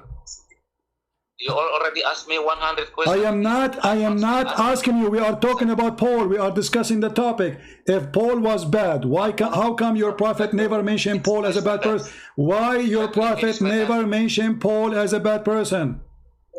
You only ask me. I will ask you. I'm not asking you no more. I'm not asking you no more. We are discussing the topic of Paul. You said I follow Paul. Listen, coward. Listen, coward. Listen, coward. Listen, coward, son of Muta. Can you show me one verse Paul he said is like, shut up, shut up. You Muslims are a bunch of cowards. You Muslims are a bunch of cowards and you will not answer the question. Can you show me one verse Paul he said to be ashamed of it? Shut up, shut up, shut up, shut up, shut up, shut up, coward, coward, coward. Can you show me? Can you show me one verse will make Paul a bad person? Can you show me? You said I follow the teaching of Paul. Shut up, coward. Son of Aisha, son of Aisha. I'm not asking you. I'm not asking you. You said I follow Paul. You said shut up. You see the pain? Do you see the pain? It's your turn. It's your turn. Can you show me the verse will make Paul a bad person? You said I follow Paul. Do you have a proof? Do you have a proof that I follow? Do you have a proof that I follow Paul? Do you have a proof? Do you have a... Shut up, shut up. You accuse me, you accuse me, you accuse me of something. Coward. You accuse me of something. Can you prove it? That I follow Paul, not Jesus. Go ahead. Show me. Give him the... Give him the... Give me... Can you open the camera? Give me the... Can you open the camera? I want to see your wife dancing. Is she dancing too? You speak to my... You are a coward. You are a coward. You and your wife is dancing, and you are a coward. Show me where. Prove to me how we are following Paul. I'm listening. Go ahead. What is the difference of Christian and Jesus follower? That is my question. I have only one question. You already asked me I answered you. You see, when I answered you, you start talking. You said to me, "You are not giving my time," and your wife start dancing, shaking her ass. Shame on you. So I'm asking you now. You said you are a Christian. You are a Christian. You are following Paul. You are not following Jesus. Prove it. Go ahead. Yeah, you asked me. What is the difference between Christian? I'm not asking you anything. Go ahead. You are making accusation. Finish it. You said I'm not following Jesus. Prove it. Go ahead. Yeah. Now I am asking you one question. What's wrong with you? Go ahead. Prove the point. You did not finish. You said I'm not following Jesus. Prove it. Go ahead. The Jesus follower do not have Paul writing. Okay. If we take Paul writing away, is the teaching of John and Luke and Mark are different from Paul writing? Yes. Okay, prove it. Okay, okay, go ahead. Prove it. Guys, yes. He said yes. Prove it. Go ahead. Now I am still looking for the Christian scholar.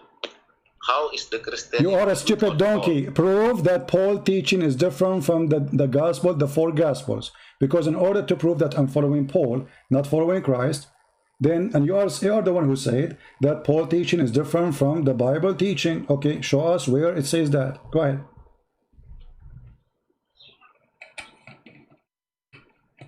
Google, okay, no, I'm tired. Google boy. I will talk again. What? Sorry, I will take some rest. What some rest? Where are you going? No, I want your wife to shake her ass and say, "Give me time, give me time." Where are you going? You coward son of Muta. So your wife, she danced for me, shaking her ass for nothing? No, you need to finish it. Show me, you coward son of Muta, what you started. Where Paul teaching is different from the four gospel. Go ahead. You can open in the YouTube. No, what YouTube? Tell me, where is Paul teaching? If I follow Paul, I'm not following the gospel. Paul, he says that God is the Messiah. John, he says God is the Messiah. Luke, he says God is the Messiah. Mark, he says God is the Messiah. John, he says the Son, the Father, the Holy Spirit. Mark, he says the Son, the Father, the Holy Spirit. All of them, they say the same. So how Paul teaching different teaching from the gospel? You coward son of Muta, don't leave. You have to go. You have to get me busted. And I love it when your wife, she was shaking herself. She is doing belly dancing for me. Now you speak and speak. Please hear me, lah. Don't you speak only? Well, I am asking you to talk. You said you want to leave, you coward. You just said you want to leave. You see the coward? You are the one who just said you want to leave. You want to rest. Why you want to rest? Get me busted. You said this is my time to get you busted. Okay, go ahead. Listen me. James said that the people will be saved by the God using the works, not only the faith. While Paul said that the people can be saved by the God only by the faith. That is why Christianity, then you are a coward. You are a coward. You are a coward. Both of them, they are saying the same, because the Bible says in different places, faith without act is a dead faith. So look. You are just a stupid idiot. When you say without faith, Jesus. Let me answer you. Can I answer you, please? Can I answer you? Isn't it? Okay, no, you did, you coward. You did the one you want to go. You did. You just make a point. Let me answer you. Did Jesus say to the women, your faith save you? I am not finished my word. That is why I don't care if you finish or not. I'm asking you, did Jesus say your faith, how the teaching of Paul is different from the teaching of Jesus? You just quote for me Paul saying something in total agreement with Jesus.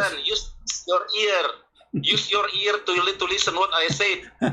Why you always interrupted me? Then you claim that you win the debate. Because no, I did not disturb you. You said you want to go. This is what make me like I wanna have fun. Listen just 2 minutes. And let your wife stay there, please. Don't let her go. Okay. So now what happened? What make Paul not a Christian? Did he say that there's no God? Listen, why you only talk and talk? I never talk. You talk. Okay, only. go. Okay, go. You talk. Okay, Budi. You in the debate. Why you okay, I can Budi. Stop to speak. The one who keeps saying every time I say to him, he said to me, I need to study it. I need to see it. Suddenly the one is complaining. I don't let him talk. How many times I ask you to talk and you don't want to talk? And now you want to talk. Okay, go ahead. Go ahead. What make Paul? You are reading an article, you donkey. You don't even know what you are reading. It's not even you who understand what is written there. So, okay, tell us what make Paul. Tell us what make Paul not a Christian. Go ahead. I will. Listen me for 2 minutes. Don't only speak. Speak. Go ahead. And then you claim debate. Okay. This is the ethic of the debate. Okay, TikTok. Go ahead. You have to improve your ethic debate. My friend, this recording will be all over the internet. People will die laughing at you. I will tell you. People will die laughing at you. Go ahead. I will tell you. Okay, go ahead. Okay. That is why already 500 years Catholic and Protestant are confronted because of this difference between James and Paul. You read the history. Don't only talk and talk. Read the history. Only yesterday in 1999 in Augsburg, Germany, they signed the agreement that the Protestant and Catholic will end the 500 years contradiction. Okay, can I answer you? Can I answer you? You are a stupid monkey, son of Muta, because both, if we open the Bible of the Catholic and open the Bible of the Orthodox and the Bible of the Protestant, we will see the same verses, and all of them, they agree upon it. So you are a stupid officially, and you are a donkey. Because it exists in the books of the three Christian sect, and you are a liar, and people are laughing at you. So you said to me, I follow Paul, and to prove me wrong, you said Paul spoke about faith, you stupid idiot. Jesus spoke about faith. A woman, she is not even a Christian. A woman, she is not even a Christian. A man who is next to him in the cross. Shut up, son of Mata. It's my time for answer now. You laid out your case. Is that verse you quote for me? Let's make everybody laugh at you. Is the verse you quote for me? Is the verse you quote for me from Paul? Is it exist in the book of the Protestant? Is the verse you quote? Shut up. Is the verse you quote for me exist in the book of the Protestant and the Catholic and the Orthodox? Yes or no? I'm not still where So how they are fighting for 500 years if all of them they believe in the same book? You idiot donkey. How you lie if the three of them they have the same verse in the same book? You are stupid. Okay, let us make it simple. Okay, let's see. Prove it to me. Okay, hold on. I'm going to show the verses in the screen. Hold on, son of Muta. I'm going to show the verse in the screen in the book of the Catholic in the book of the Protestant, in the book of the Orthodox? And if they are there, it's mean you are a stupid liar. What do you think? Yeah. What? Iya kan ngomong aja kan. What do you mean? You said the Catholic and the Protestant, they are fighting for 500 years about this verse, but it exists in their books. The three Christian sect, they have the same verse and they believe in it in full. If you don't want to hear me, then it's bullshit. I did hear you, you idiot. I just said to you, isn't it true that this verse exists in the book of the Protestant? You are a liar, son of Muta, like your prophet. Isn't it true that those people, the three of them, why you don't want to confront me? Confront me. I'm saying to you, is that verse? Okay, can you tell me? Can you say again what verse we are reading? What we are talking about? What verse? Say it again. James. Okay. James said the people will be saved by God by the works, by faith and works. Okay. What verse? What verse? What verse? What verse? What verse? What verse? What verse? What verse? I am not bringing my notes now. No, you have to bring me your verse. You are getting me busted, you son of Muta. Give me the verse so we can laugh at you. No, yeah, because you called me while I was in the. Will you coward? How you quote for me something? Why you don't want to give me the verse so we can laugh at you? Because we want to put it in the screen. People either will laugh at me or they will laugh at you. So what kind of a hero? He bring his wife shaking his ass next to me, and she say, "Give him time, give him time." Here we go. She will do breastfeeding for me as your prophet order her. And now you don't want to give me the verse number. So what is the verse number of James and what is the verse number of Paul he mentioned? Otherwise you have no point. You're a coward. Give us both.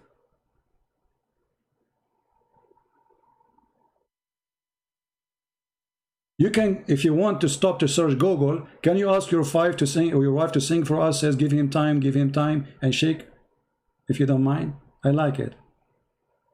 I feel bored. Hello?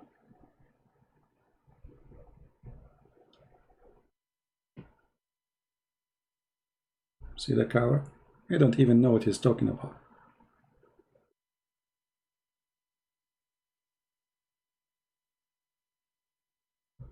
I mean, look and look what they are looking for.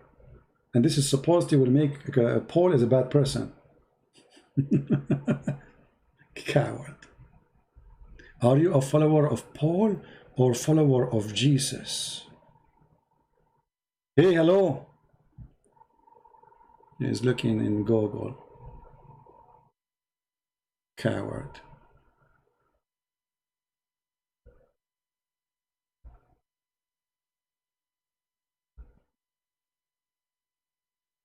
What happened to you?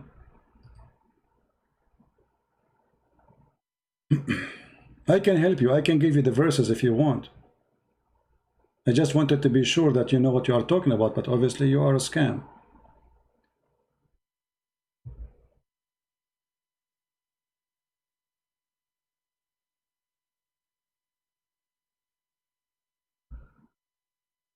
Come back, come back. I will give you the verse. I will help you, no problem.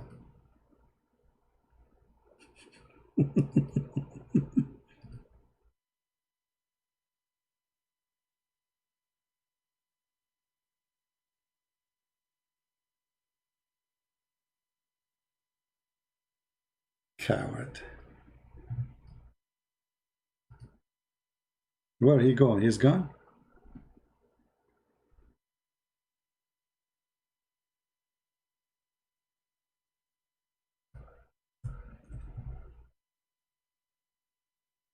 The Catholic and the Protestant, they were fighting for 500 years for this? For this.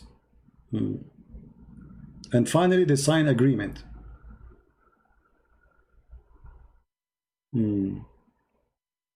Yeah.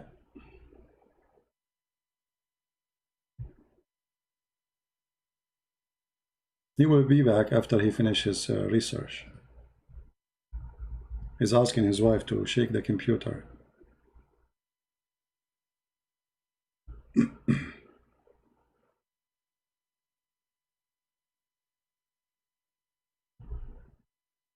You see how they lie and how they fabricate?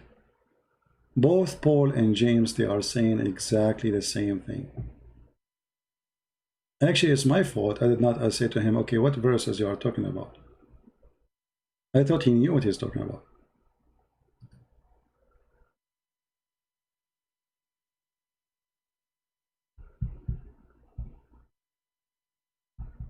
I hope he did not go and do muta right now, yeah. What happened? All this time to find it? He put me in hold. He is calling some friends. All this time to find it. How embarrassing.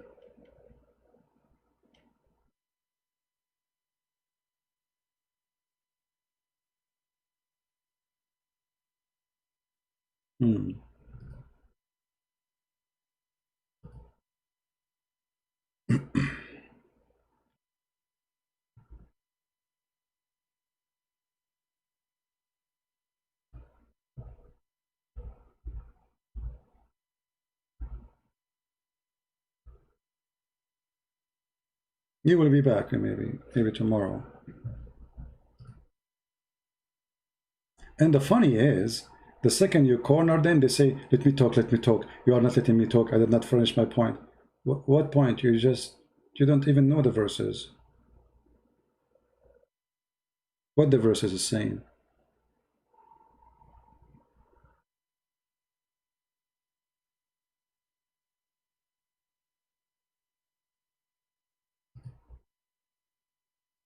Do you think he will be back? Or he is gone with the wind? He is still in hold. He did not hang up.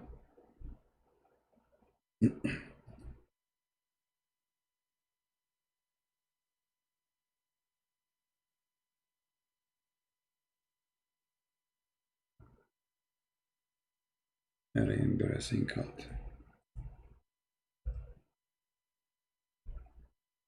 Paul is a great Christian, and he never disobeyed the Lord. And actually, even he is more strict in the teaching of Christ. And when you ask the Muslims, okay, why you are attacking Paul? I mean, what this is about Paul? Did your prophet ever say something bad about Paul? No. So what this is Paul is about? Why not John? Why not? Yeah, because somebody like Zakir Naik, when they start saying Paul is bad, he is the one who created Christianity, and they are copy paste. And now this is what we have: a stupid idiot kid. You do not know what he's talking about.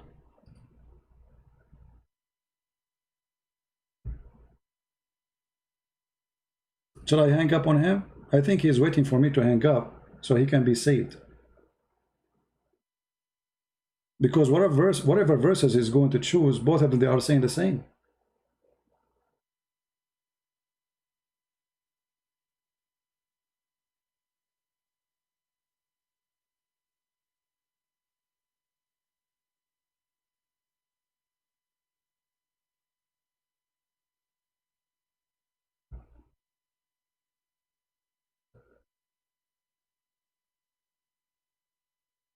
Yeah, I think he want me to hang up on him, so he will not say he hang up and he run.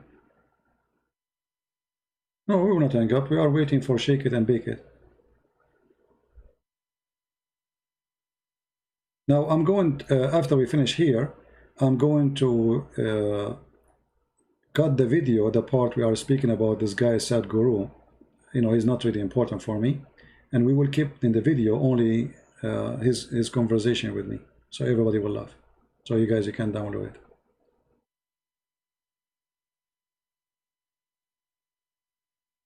Shame on you, Potato. All this time in hold.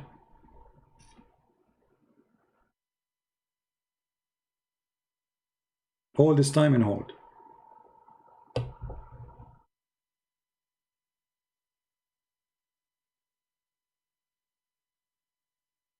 Hang up and call him. That's a good idea. Hold on.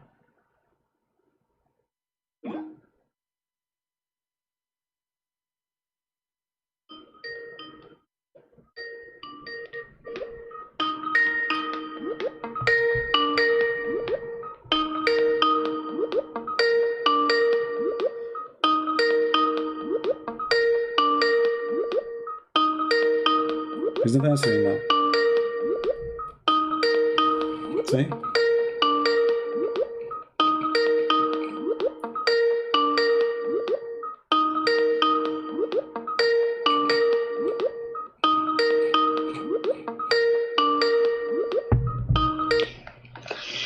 CB, sorry, our conversation. What happened? You put me on you put me on hold all this time. Why you put me on hold all this time?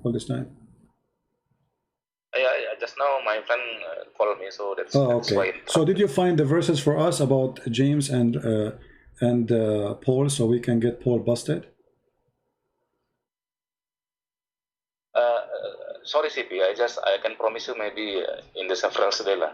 My friend. You see, you're an adult. You're an adult. You make me angry, and you know I shout at you. But I want to speak to you nicely, and I want you to get me busted. Honestly, I'm trying to help you. So why you want to leave now? I mean, it's going to take you 15 minutes to find it.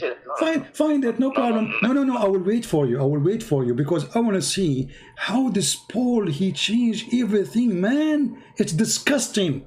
So either you prove it or you apologize before you leave.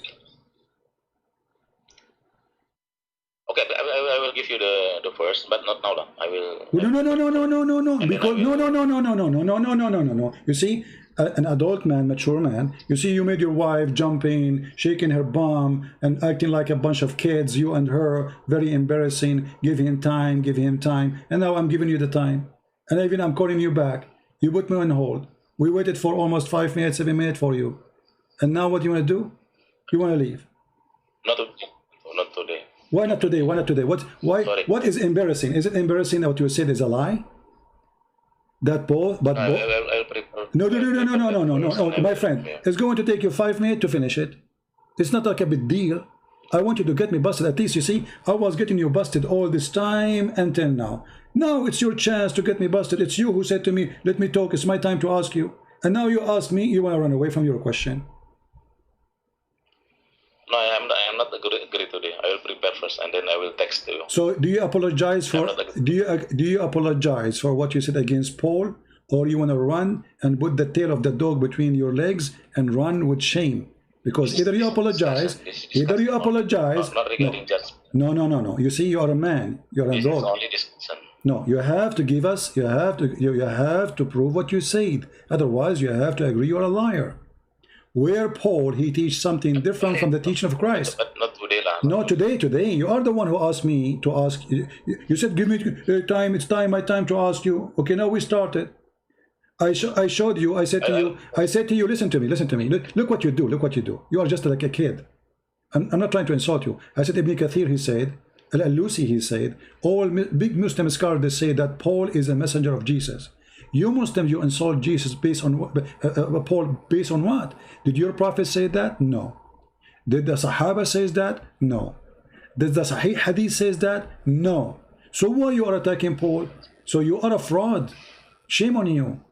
And now you are mentioning something is absolutely false, because both James and Paul and all the disciples of Jesus agree that faith without work is a dead faith, and faith will save us. It's not our work, but a faith without work is a dead faith. All of them agree on that, and this is why Jesus said, "From their fruits you shall know them." So how he will know us? From our fruit. But what will save us? Our faith. Which means a faithful person, he is a good tree, give good fruit. It's automatic. But it's not the fruit will save you, but it is the faith. But if you have no faith, it means you are a hypocrite like Muhammad. He said to them, don't have sex when the woman, she have her menstruation, and he was doing that with his wives. So this is what the Bible says, my friend. And Paul and James and all the disciples of Jesus agree on that. And the Lord, the Messiah himself, he said that clearly, that when he come with the glory of his angels, he will recognize us not by our names, by our fruits. And why the fruit is there? For we have faith. And what is our faith? Is on him. So the shepherd, he knew his sheep, and the sheep, they knew their shepherd. And how they knew each other? The fruit of Jesus is going to lead us who is Jesus. Otherwise, anyone can come and say, I am Jesus, or I am Muhammad, the coward. But we don't follow that. The fruit, my friend. So you made a statement, you cannot back it up. And now I ask you nicely to apologize for insulting Paul. Or before you go, you have to prove me wrong. This is not regarding apologize or not. This is only discussion, and I will not answer. No problem. Maybe I'm asking you to finish your discussion. You see, you are the one who asked your wife to jump next to you, give him time, and now we are giving you time. You don't want to do it. Why? Just because I asked you for the verses. Embarrassing. Embarrassing, very embarrassing. You are lying. not today. No, okay. You were reading for me 500 words between the Catholic and the Protestant about a verse. Why not today? Both Why you are not so patient? I am very patient. I am very patient. Who is the one who asked his wife, very embarrassing of you as a man to do, to bring your wife to this humiliation to her? So she jumped like a child. Give him time, and both of you jump like a monkey in front of me. And now I'm giving you time, you want to leave. Very embarrassing. Why you want to leave? I want you please to get me busted. Don't leave. You see, what will happen if we stay me and you together for the coming 30 minutes? Nothing. Just do it. Go ahead. I have decided not to answer today, CP. Sorry. No, you decided to run away. You decided that you are falsely speaking against Paul. You have nothing to support what you said. And you went for 15 minutes lying, saying your family called you. But the fact you were serving Gogol. And you came back with nothing. Because you found that both they say the same. So you could not back up what you said, and okay, then do it. Prove me wrong. Okay, you know what? Prove me wrong. Here we go. You got your chance. Prove me wrong. Give me the verses.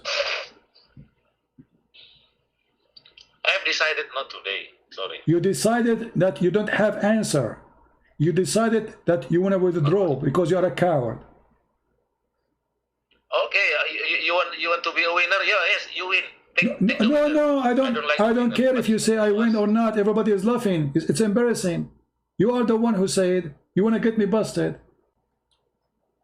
I have decided not today. Why you don't want to get me?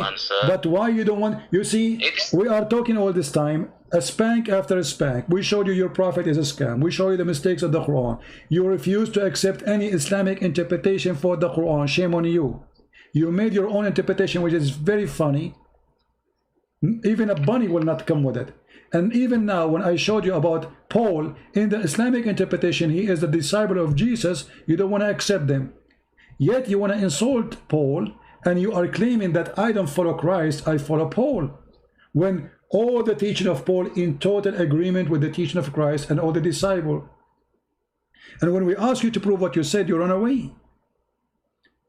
So it's not about me winning, it's about Jesus winning, and Muhammad is under the shoes of Jesus. This is not about me and you, my friend. That's about that Muhammad, your prophet, the child molester, the man who made verses saying any woman she want to give her vagina to me. This is not about me and Paul. We don't worship Paul. We worship the Messiah. You don't worship Muhammad, you worship Allah. But in fact, Allah is the puppy of Muhammad, and today we got him busted, and you could not refute us anything. To the point, you refuse any translation, you refuse any interpretation, and you could not give us any interpretation accurately because you are fabricating things out. And when we show you what your prophets say, you say, I don't accept hadith. When we say to you, can you show us where Muhammad, something nice about Muhammad, you quote for me hadith. Because you are a hypocrite. When you want, the hadith is rejected. When you want, the hadith is accepted. And then you said to me, it's time for me to ask you questions. Okay, time for you. I will not respond today. Why you will not respond today? I will not respond. Why? What happened? Sorry. Did your wife beat you? I decided did your wife beat you? I'm not giving you a chance to waste my time again, my friend. I want you to finish it today, please. About this topic. I don't finish today. No. You have to do it now. Did your wife beat you when you went away for 15 minutes? Did she do anything to you? Tell me. I'm like your dad. Say what do you want to say, but I don't want to okay, give explanation. People are listening. Give explanation to the people who you opened the topic. Why you don't want to finish it? Why? What is the explanation? What happened to you suddenly? Yeah, actually, our first topic is only regarding time relativity, and then you. No. You are the one who opened this topic, my friend. You see, you are the one who opened the topic. It was your request. Now, why you don't want to speak about it no more? What happened? Explain to the crowd. I decided next day or maybe. Okay, why you decided? Can you tell us why you decided? What happened? You were excited. Yes, Your wife was jumping next to you. Give him time. Give him time. She was shaking to me. You were shaking too. It was a very nice act from you to jump like a monkey. Okay, we got it, and now time to give you time. Go ahead. You decide to leave. You know why? You cannot even find the verses. Admit. Did you find the verses? Sorry, CP. Did you find the verses? No, before you go, admit. Did you find the verses? Be honest with me. Did you know the verses? Be honest. Do you know the verses? I will not explain more. Next day I will respond. No, be honest. No. Okay, you want to leave. You want to leave, no problem. Do you know the verses? Be honest with me. Do you know the verses you were talking about? Yes, I know the verse, but I don't want to say no. You know the verses, you don't say? But a second ago, 5 minutes ago, you said you do not know them.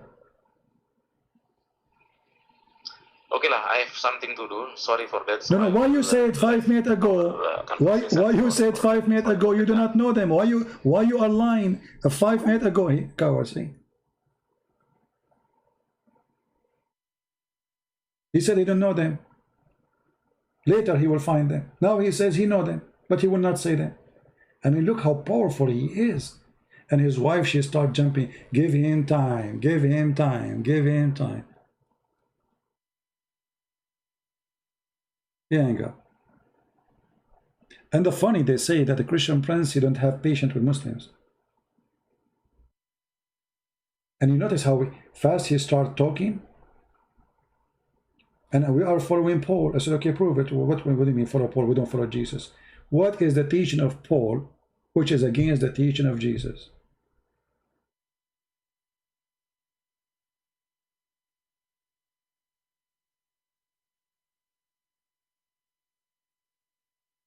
You see, many of you Christians, you say, let him go, let him go. The same as like David Wood yesterday. He let the guy go.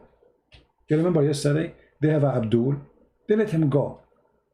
In the moment where it's time to get him busted. Don't do that. Don't do that. Can you imagine how embarrassing it is? That somebody saying to you, please stay. Give us the verses at least. And then you say, I will not give them. A second ago, he was so excited. Do you know why he did not give them? Because simply he looked at them, both are saying the same.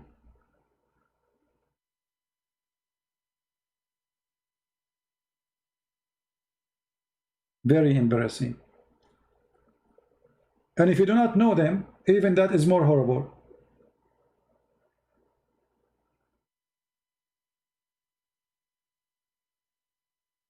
Paul is one of the most amazing church father teachers. And those who say he was not one of the disciples, that's absolutely false. Because the Bible confirms that the Messiah, our Lord, he appeared to Paul and he blinded him. And then he gave him his eyes again. So yes, he met the Messiah. He met our Lord.